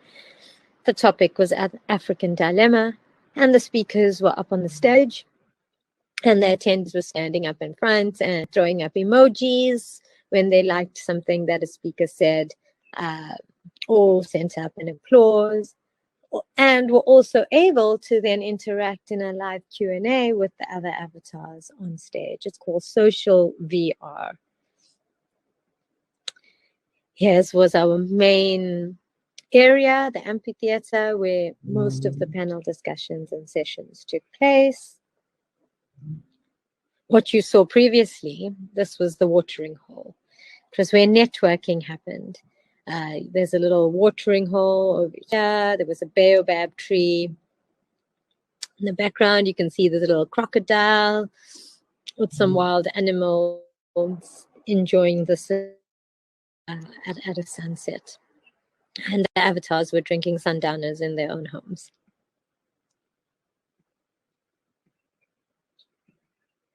Then we also had workshop rooms where live pitching took place. And you will see we were able to brand the environment according to who our sponsors were at that time, because that is important to us in order to show our partners and how they impact the work that we do and allow us to do the work that we do. This was the cinema where we had film screenings that took place. When you looked up, you could see A Starry Night, but you were totally immersed in this world, in this space, with other people next to you, but as avatars. You could shake their hand. You could gather. This was a photo exhibit, the first National Geographic photo exhibit that was held in social VR. And the attendees walked through the exhibit, looked at the different species and the animals, and these topics and these photos then came back into the panel discussion where we would speak about it as avatars and engage. You can see this looks like any normal exhibit without the social distancing, where people are walking around, looking at the pictures and reading the write-ups. Community reimagined. Here we are. Headsets. We still sent out delegate badges. We sent out little care packs with a bottle of wine and popcorn and snacks so that our community really felt like they were still attending Congress. We did this across the globe. We did it in India. We did it in the US. We did it in Kenya. On the screen, you will see an absolutely global Congress that happened in VR, where someone from the US and someone from Kenya and someone from South Africa and someone from Europe could be standing next to each other at any given time having a conversation. But that wasn't enough. We needed to really reach, impact, and activate local audiences because we didn't feel, or we still don't feel like local audiences have enough access to viewing nature and wildlife and conservation content. And when I say local, I mean South Africa, Africa. So we partnered with People's Weather Channel. And for the duration of Congress, all the films that have been created through our NEWF development programs and our New Pitch Fellowship were broadcast on national television. It started in August on the SABC on 50/50, and each week a different film would show. And for the actual days of Congress, they then featured on People's Weather Channel. Every film, every day, so that we reached more audiences, we impacted more audiences, and we activated more audiences across Southern Africa because that's where the People's Weather Channel reaches. The films then went on to DSTV catch-up, which means they had a longer lifespan, and we could drive viewers to then go and watch these films about nature and wildlife. People's Weather Channel, and why we chose them, is also a free channel. Whether you have a paid DSTV subscription or not, you can access People's Weather Channel.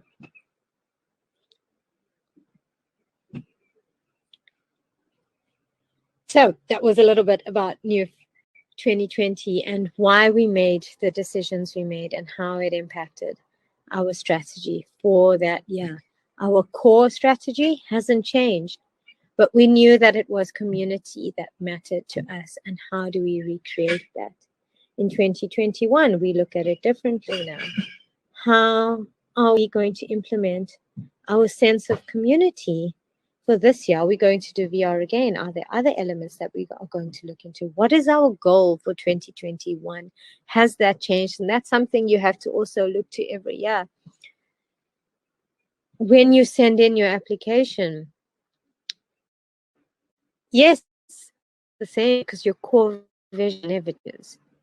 But what are you going to do each year to make sure your audiences stay engaged? What are you going to do to make sure they keep coming back for more content? How are you going to elevate what you are doing? So always remember, and this question is across so many things, but who, what, why, that's supposed to be when, and how. You've got to ask yourself and answer those questions as holistically as possible. Those then impact every decision in your film festival planning, hosting, and marketing Once you've asked yourself who, what, when, why, and how, you can then put together a plan for your festival itself. You can market to people. You would put in a, if it's a community festival, maybe it's printing things and putting it up on boards. If it is an international festival that's online, you would do online marketing because there would be no necessarily any need to do any kind of physical in-person marketing. So that strategy that you've designed feeds into every decision you make thereafter. Thank you. I think that's all. And if you have any questions, please do shout.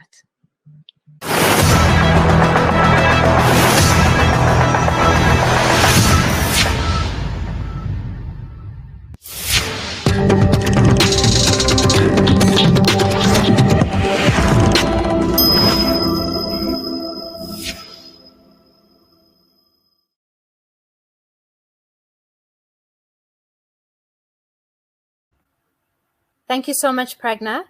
And thank you to all of our speakers, Mlamli, Nomazulu. I think that everybody gave quite an in-depth perspective into funding and what's required, and what are the key things that ensure that you that the decision-making process is made appropriately.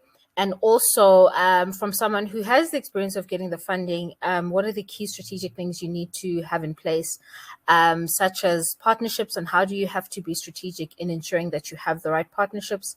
And I mean, I think there are key things that they raised in terms of, the key elements that have to go into your funding application, the importance of making sure that you do not wait to the last minute. And really, I think looking at this holistically as a business and as something that is valuable and worth being insured, because you never know what can happen. I mean, like we've all experienced COVID, and we've seen just how so many event companies, because essentially a festival is an event, were not ready for the pandemic that we've experienced. I think the only event brand that was ready was Wimbledon, and they had insured themselves for millions of dollars in the event that a COVID should happen. But so many others that you would expect would have type of pandemic insurance were not insured. So I think it was an interesting point that was raised about insurance, because if you value your festival in the context of the impact it has in the entire film industry value chain, you would make the effort to get to that type of insurance. And even if there are not a lot of insurers that would offer that type of insurance in South Africa, there's another opportunity, I guess, a business opportunity to pursue yourself and to propose to an insurance company holder. So I think what we're going to do now is go through the questions. And I have the team on standby to respond to any of the questions, but just having reviewed some of them, it's quite clear to me that most of them I'm going to ask Mlamli to respond to. But it's great that we are getting the engagement. It's great that we are getting people asking relevant questions, and I think questions that will assist not just themselves, but a host of people watching now, and also people who will catch the live feed at a later stage when they have the opportunity to. So the first question I'm going to ask is from radio. The first question I'm going to pose is the question from Radio Yabantu Film Curation. They're asking, what if by the time you apply, you have not made your film selection? Mlamli, if you want to respond to that. Okay, thank you, Onke. Thank you for the question. Look, if you've been paying too much attention, you will see that it is in fact part of your requirements that you have to make your film selection before you apply. So if you have not, then it means you are not compliant, because if you remember, it's one of those points that I've marked with asterisk in my presentation that shows that you really have to, because if you're not, then you're not giving enough evidence to the evaluators as to why should your application be considered more than others. So I would really ask you to please make your film selection, make sure that you are very ready before you start applying. Thank you. Thanks, Mlamli. So I think he responded by speaking to the readiness in terms of your application. I mean, globally, film festivals really form quite an important and a crucial part when it comes to even the process of, the Academy Awards and Oscars and all of that. They look at film festivals to figure out what are the films that should be earmarked.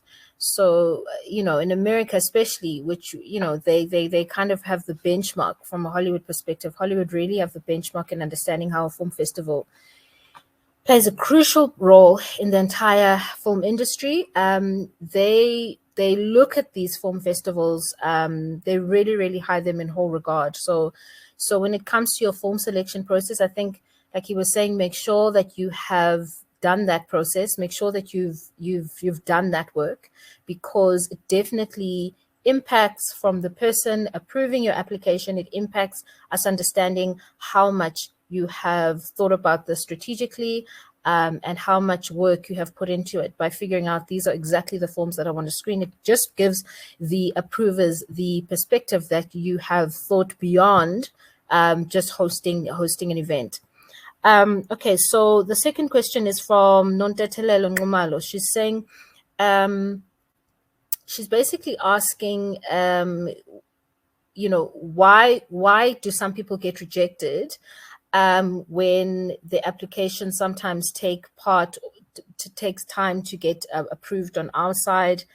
So she's asking in terms of, if you have something that you've submitted to SARS and you need a tax clearance certificate or whatever the case is from SARS, maybe it's expired and you need the expiration to be renewed. So she's saying, maybe your SARS was left with a month to get expired and got expired on your side and you rejected the whole process. So I think, Mlamli, if you can respond to this as well, when it comes to tax clearance certificates, what can be done in the case of timeframes being missed? Okay, thank you for that question as well. You see, compliance, colleagues, is one of the very, very important things, especially when it comes to documentations. I reemphasize this the number of times that please make sure all your documents are ready. The SARS, we do have a lot of situations where we have applicants who are still waiting for a document or for SARS tax PIN to be issued. It doesn't make us, it makes the situation, I would rather say, rather wait for the next call. So I would rather say, rather wait for the next call until all your documentations are ready before you up, because if there is anything that is not there, unfortunately, we cannot move the application any further, because obviously we work according to policies, we work according to the National Treasury regulations, etc. So we've got to be very, very, very strict when it comes to compliance. It's not a question of we want to, we ideally would like every application to go through for evaluations, but please, we really, really request all our stakeholders to be as compliant as possible when it comes to documentation. Thank you. Okay, so compliance being a key thing that was raised by Mlamli when it comes to all the documentation required. I see that Pragna has her video on. Pragna, I'm going to ask you to keep it on. Mlamli, if you can also do the same, and Nomazulu, if you can keep your video on, just so that all our attendants can see our speakers when I come to asking you guys a question. So thank you, Mlamli, for responding so far. Okay, the next question is from Philemon Mazibuko. He says, so basically, I think he's quoting a response that he got from an application. It said the proposal was not well articulated and requires more groundwork and research to be undertaken to explore if there is a genuine appetite for the film. So he's asking, where can we source films? And in case, where can we source films? And in case I want I want a film like Losing Lerato to be part of my film festival. Where do I get the permission? Do you give it, or do I need to approach the producer?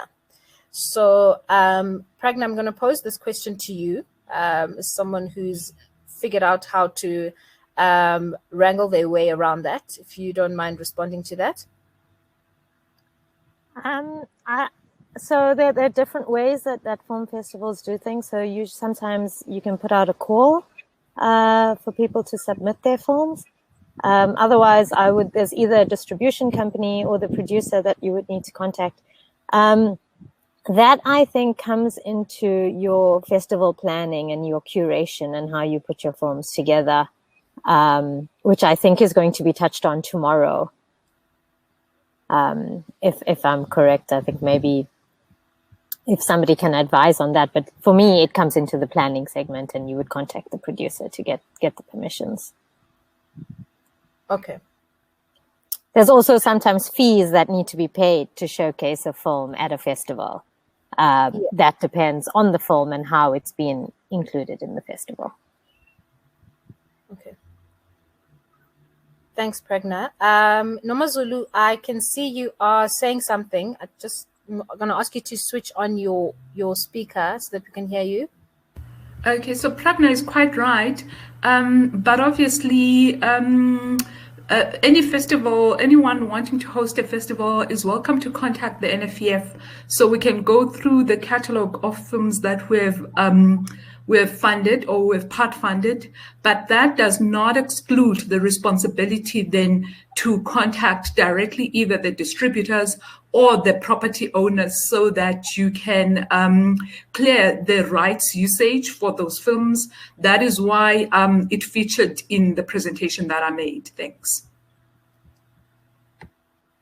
Thank you. Next, I'm going to go to Ungone Gordon, who says, "Good day, I have a question regarding the bursary funding. Some of us are from the Free State, and we have limited opportunities in terms of accessing the film industry. I applied to study for my degree at AFDA, and I was told that the application doesn't cover for accommodation. These types of things disadvantage us who come from rural areas and who applied to study in Durban. Coming from the Free State, how can I be assisted?"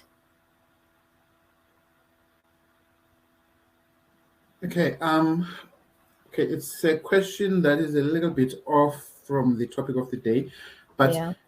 We do have a call as an NEWF right now for the bursaries, and both national and international. So I can only ask the person who's asking to please visit our website and see what are the actual requirements that are in there. We try to assist as much as possible, but we can look at the issues. In fact, if there is anything that the call or the person who's asking a question wants to ask in specific, feel free to email me. My email address is mlamli@nfvf.co.za. I can look into specific and zoom into what's the actual context and how best can we assist. Thank you. Thanks, Mlamli.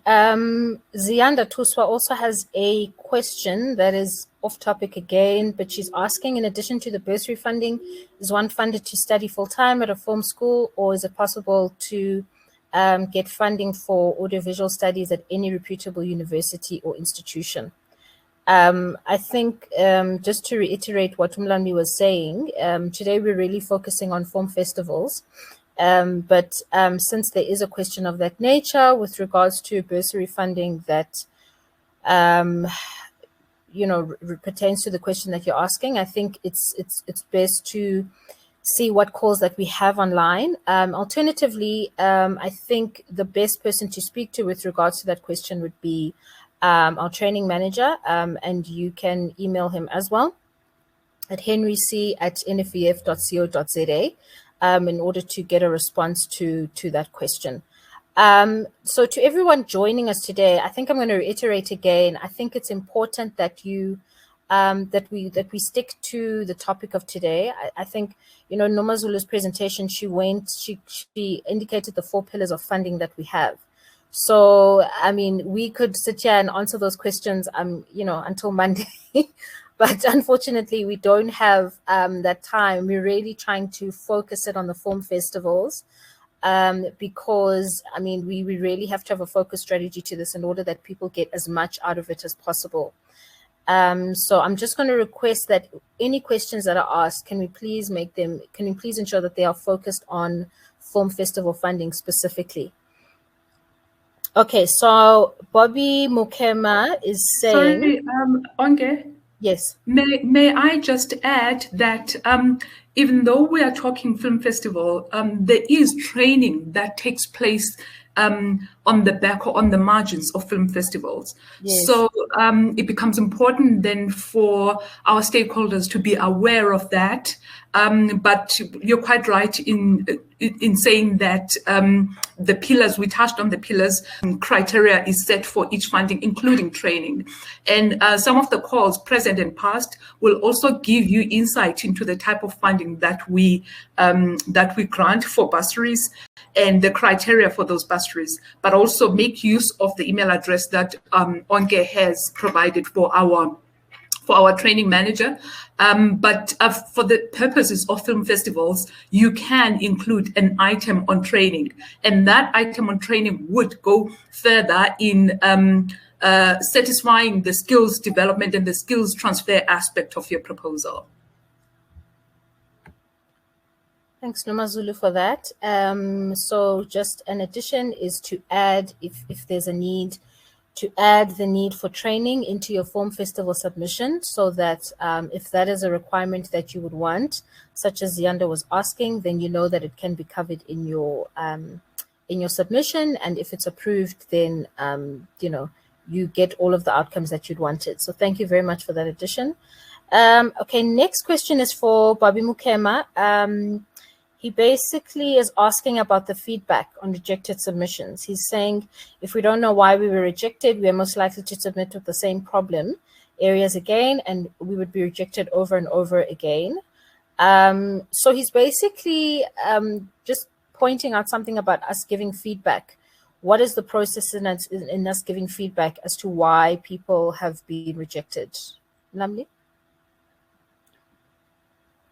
Hi, thank you. I think that's a very, very important question, because when you apply, it's always best to know the feedback as to why was I not successful if you have not successful.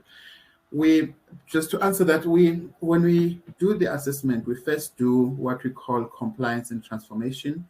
So in compliance, that's where we're looking at the documentation. I've spoken a lot about it. As to, you must make sure all your documents are valid, all your submissions are there, everything that's required is submitted. So that's the first rejection. If you are not compliant, in other words, if you have not submitted just one mandatory document, that's a rejection. And if you've been, or disqualification, I'll use that word. If you've been disqualified at that stage, it means your application is not going to be taken further, meaning you are not it's not going to be evaluated. You are not going to have any substantial reason as to how was your application as compared to others, because you failed or you were disqualified on compliance. Now, if you have made the compliance, in other words, your application went through to the next level, which is now what we call panel evaluation. The panelists or the advisory experts that we employ or that we appoint, who are experts in the fields of whatever the call is all about, they will then look and identify, they will analyze and assess your application, looking at all the criteria that are set. We discussed about it earlier. I think I've seen it in both my presentation and also in Nomazulu's presentation. So they will look at all that, and then they'll be able to give scores, and then out of that scores, then it goes to the next step, which is panel meeting, where they sit down and then they discuss. That's where then the full comprehensive reasons would be able to be discussed as to why is this project recommended further, or why is this project not recommended. So if your application has gone through that level and you have unfortunately one of those that have not been recommended, feel free to send an email. We are always there. We are always available. We can be able to collect those scores and the notes and everything that was discussed in the meeting and be able to tell you which will be a positive sort of criticism that will be able to tell you as to where to improve or not. So it's very, very important, and thank you for raising that question. Thank you. Thank you, Mlamli. The next question we have is from Kevin Singh. He's asking, which entities does the NEWF fund? Nomazulu? Sorry, can you repeat the question? I went offline for a bit. So Kevin is asking which entities does the NEWF fund? We're going to go through all the questions, but again, guys, let's just try keep them focused on the festival hosting, but we will respond to them nonetheless. So the question is, which entities does the NEWF fund? Okay, so the NEWF funds companies and practitioners in the audiovisual sector. And this is people across those pillars that we spoke about, people who will be working in the development and production pillar, people who are working in the festival hosting pillar, which is what we're talking about today, and then training and development pillar. So as long as you operate, you're an entity that operates in that sector and in producing the work that is aligned to the objectives of the NEWF, which is to grow and support the development of the film sector and audiovisual sector broadly in South Africa, then you will qualify for our funding. But obviously, each call then is adapted to a specific requirement and to a specific target audience. And so it becomes important that while you understand our broader funding objectives and our broader target market, then you need to read each call specifically to its detail so that you can, one, tier yourself accordingly, but two, submit in the vehicle that is most likely matched with the call that's currently running. Okay, thank you. Thank you for that. Unceba Mkolomba is asking, where will the presentation be shared? Festival hosting, building strategy, basically all the presentations that are put together here. So the presentation will be available on our Facebook page, so you can access it there. I'm just looking for other questions. I cannot seem to find any as of now. If there are any questions that anyone has, please do not hesitate to ask them. Umpumelelo is saying that Mlamli did not conclude answering about rejection.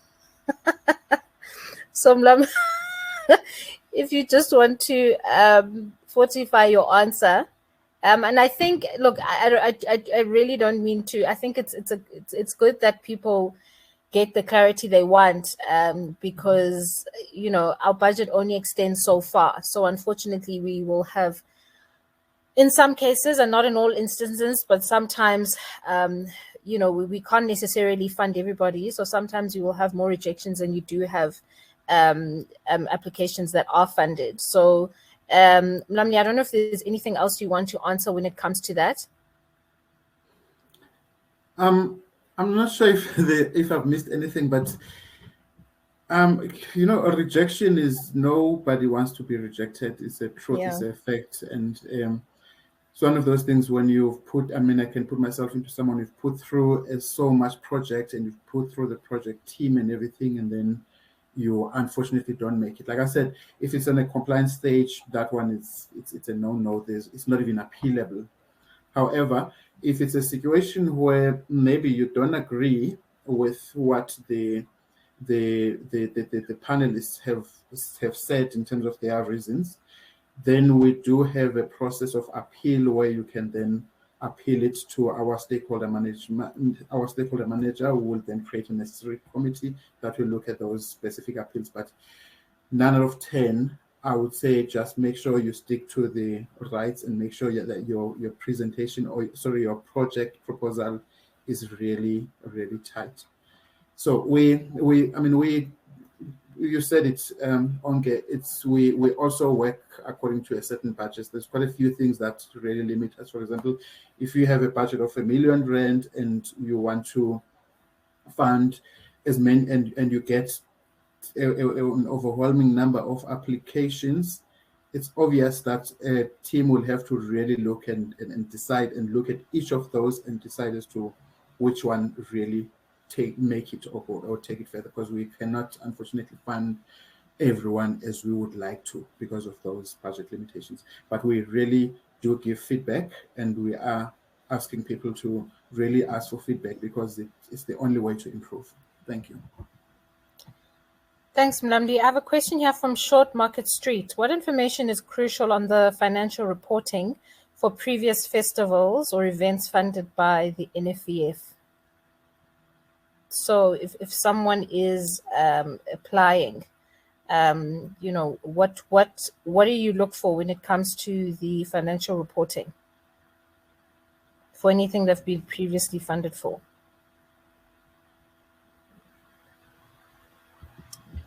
It is basically audited financial statements.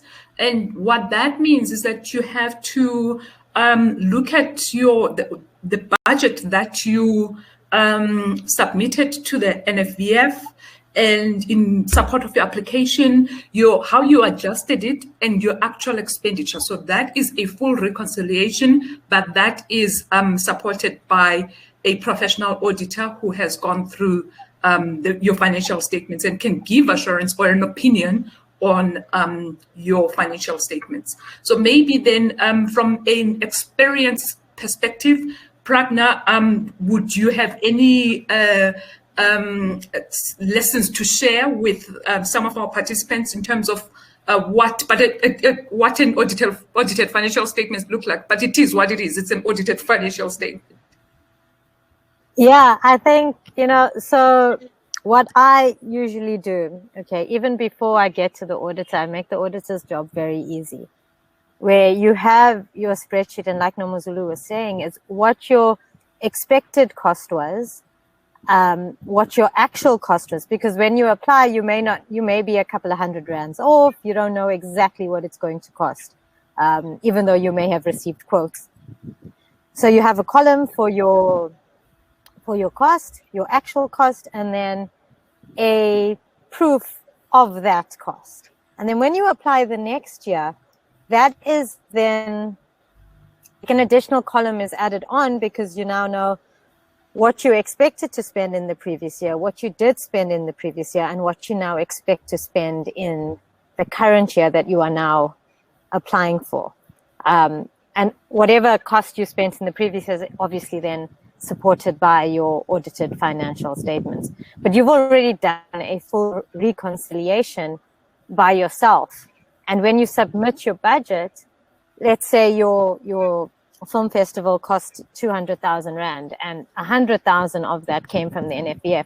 You've itemized which of those line items, whether it be venue hire or rights fees for your films, you've itemized which ones are being paid for by the NEWF, and that's what you have to reconcile. Reconcile the money that you received from the NEWF and how that money was spent, and then an auditor supports that by looking at the invoices and your bank statements and your reconciliation that you've done. Does that make sense? Thanks, Pragna. Yeah, I mean, I think when you said you make it easier for the auditor, I think you kind of introed your itemization by saying in other words, you organize your financials by knowing exactly what the auditor is looking for. And I think this goes back to the previous point made. I mean, I'm sure everybody watching this live is interested in applying for this funding because they really look at the festival that they want to host as an entrepreneurial venture for them. So, and it's unfortunately or fortunately, depending on whichever way you see it, these are the types of things that you have to deal with, and you have to deal with the auditing space when it comes to your financials, because that would be the same in any business. So, at the end of the day, the more you know about your business, the better. And even if you are a creative, it's better to have more insight, or as much insight as possible into the business functioning of your festival, than as you do when it comes to the creative aspect of it, right? When selecting your films and all of that. It's all a business at the end of the day. And the commercial aspect and viability of it is absolutely crucial. And it's a key point in understanding and in the evaluation process, and even in the assessing of your application as to whether it's going to be funded or not. You know, people or the people behind the funding process really want to get an idea and an understanding that you understand the full value chain perspective of the application that you're making. We have another question from Nomazulu, who's asking if my festival is in April 2022. What cycle do I fall in? Mlamli? Okay, if it's I'm trying to figure out how best to answer that, but April 2022, I think they can apply in the next call that we're going to open, because you rather apply early than late. So let's rather see the application right now and then be able to, because April is like here. I'm not sure how many cycles are going to be made for festival hosting, but it's best to rather be on time, apply early. Thanks.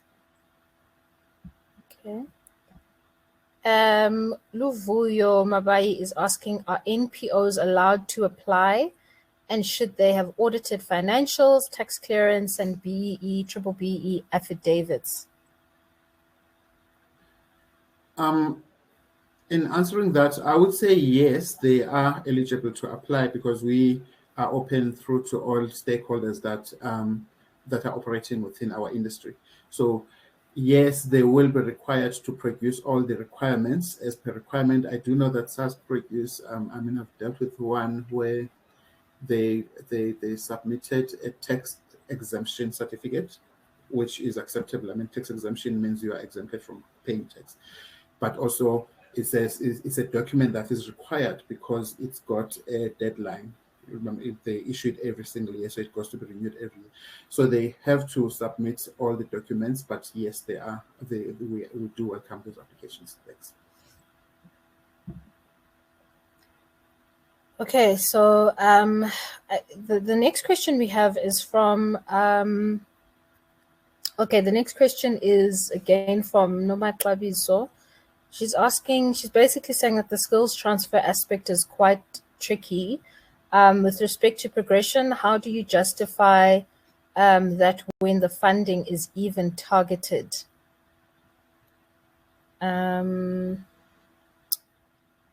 So I'm not quite sure what she's asking here, but maybe we can come back to this question.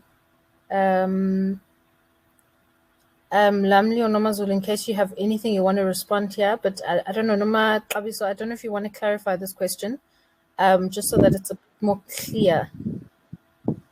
Can I add something? Yes. I think Nomazulu mentioned earlier about how there's those target areas and skills transfer is one of them. So when you put in a film festival application, there is a skills transfer bit in the application that you have to complete. So this could be in your actual staffing that you do for the film festival. Maybe you're bringing on interns and they're learning about the film festival, or is it specified master classes or workshops that you are hosting during the film festival? So are they learning about camera or sound or whatever, or the industry? All of that falls under skills transfer and skills development, and that is an itemized block in the application form and in the budget.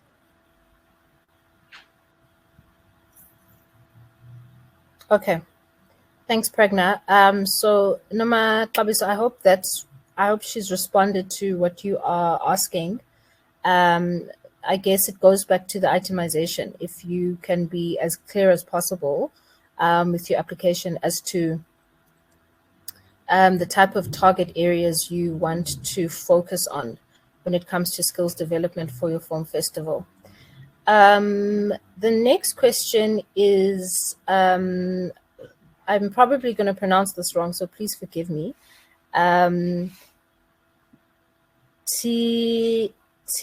Bialeli Magadu, if I pronounced your name wrong. Please forgive me, but the question is, please clarify on PAE and UIF for temp employees who are paid so little for the film festivals. So when it comes to, I guess, the people that you are going to include in your staffing for your film festival, can you itemize for PAE and UIF? Pragna, I don't know if you've done that before,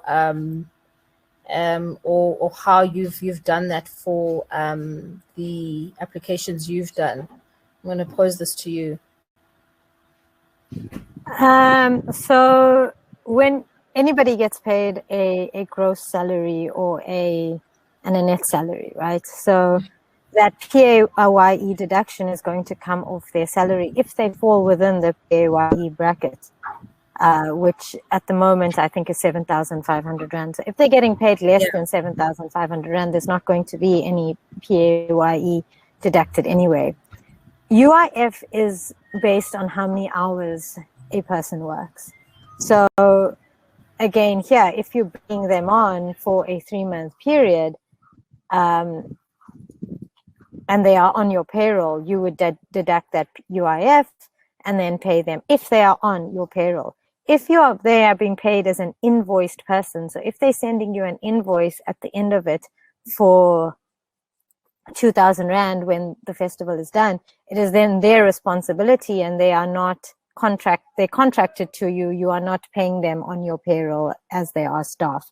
So I think that really depends on how your payment structure and your systems are working, because if anybody's invoicing you, you are not liable to deduct any taxes for them. If they are permanent, then you would need to do that.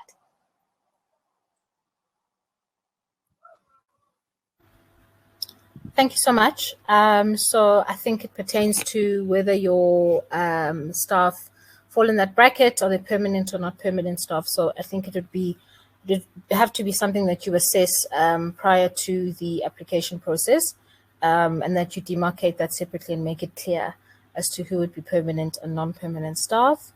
Then I have a question from Umpumelelo Kwe. What is the maximum amount you can ask for as a new festival?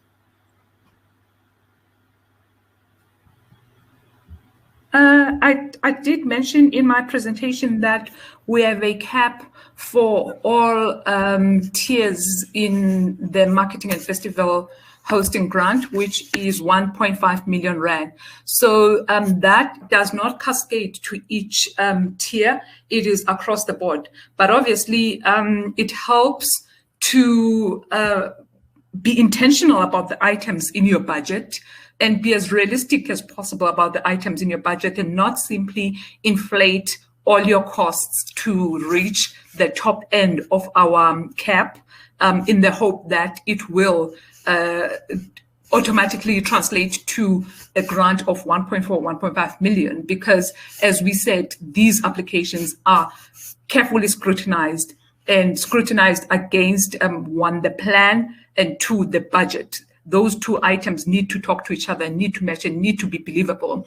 And so the short answer is that our cap, we have a single cap for across the tiers. I think also, just to add to what Nomazulu said, she was talking about inflation. You'll still have to submit your recon at the end. So if you've inflated a cost and haven't been able to support that's what your screen hire costed, you're placing yourself at a disadvantage, because then you can't support why the NEWF may or may not have funded you a specific amount. Okay. Thank you. So I think it's there's one amount. I think that's what the team has said. There's one amount, and I think that it's capped at.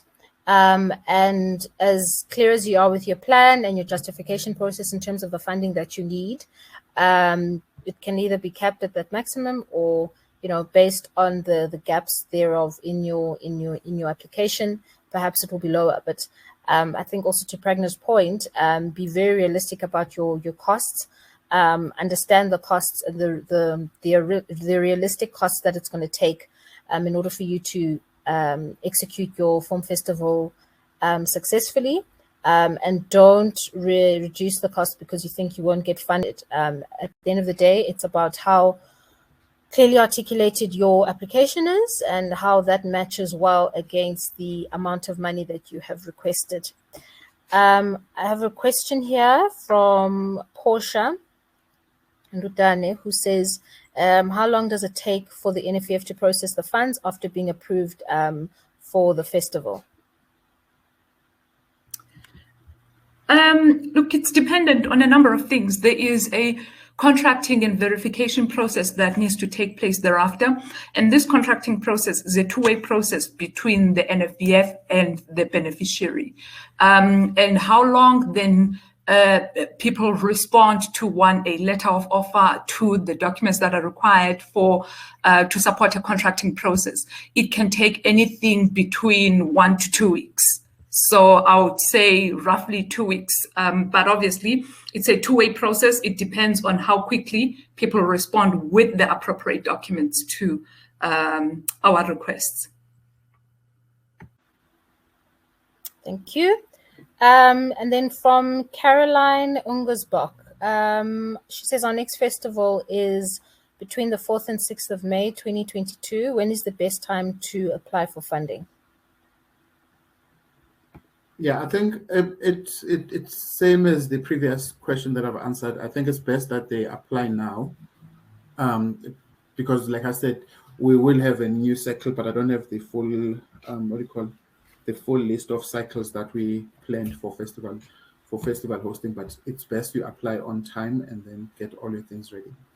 Thanks.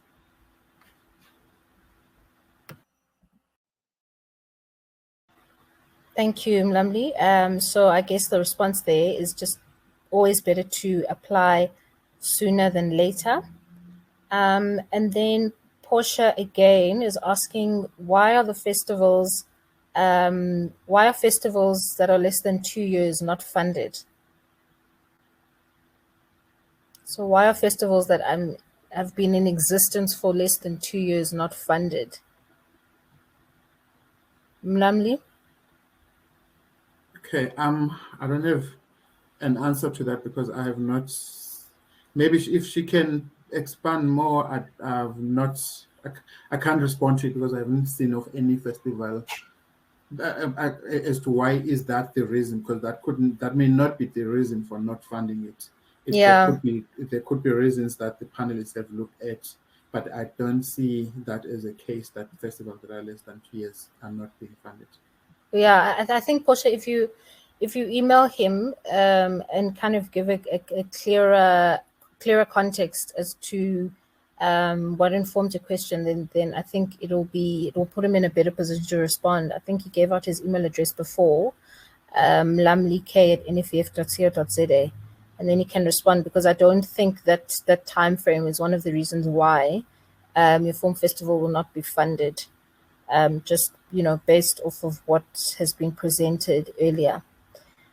And then Radio Yabantu says, as a developmental festival, we do a call out giving a platform to local filmmakers. If it is happening at the end of the year, can we at least select some films to open up a chance for submissions?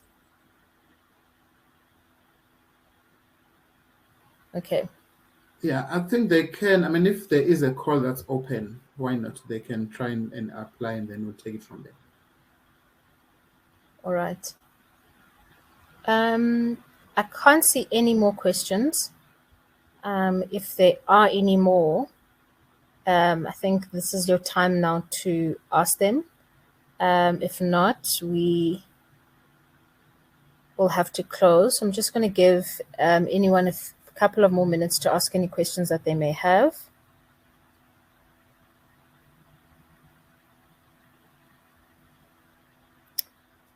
Okay, so from all of our streams, from all of our social platforms, we don't have any more questions. I'd like to thank everyone who has joined us this morning. We're going to finish about 20 minutes before the projected time. Thank you very much for joining us. We have seen some comments by people saying that this was quite informative. I hope it was informative for everybody. The questions that were asked, I trust that they were responded well. Okay, here's a question. from Mpumelelo, what else can you submit if you do not have financial statements? So in the absence of financial statements, what can be submitted?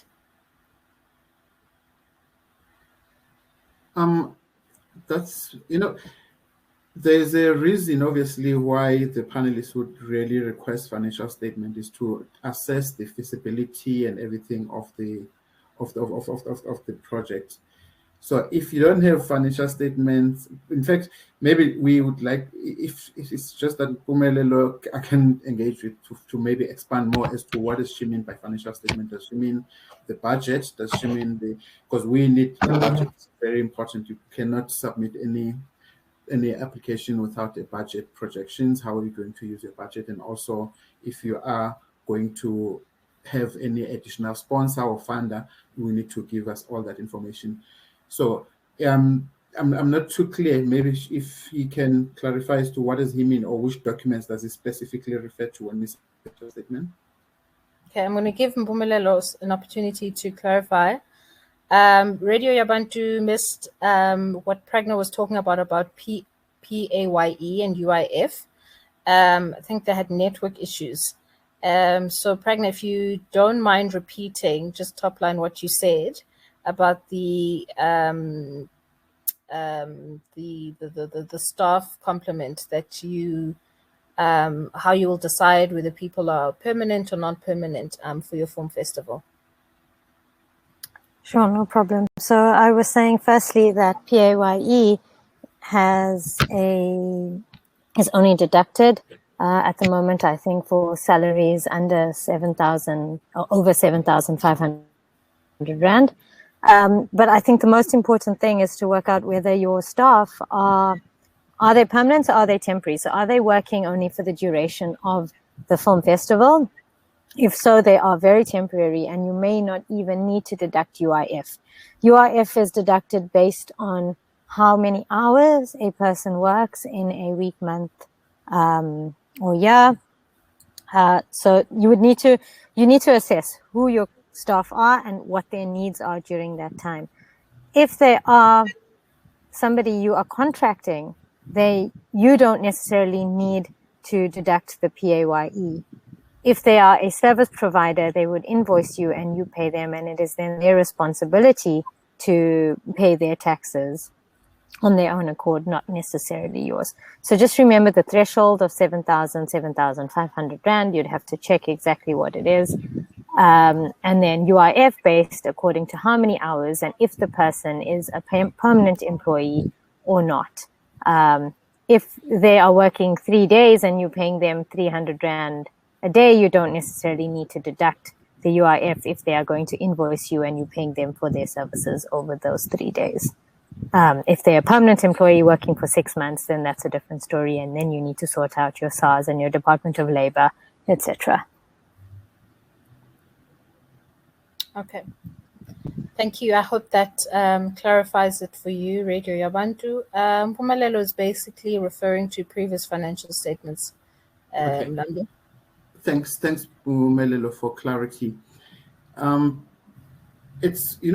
It's very, very important that you guys, because remember the whole idea is to grow the industry, and as you grow as an industry or as a company that does the film hosting, you really need to make sure every single year you work out to have your financial statements that reflect as to your financial performance over the past years or year going further.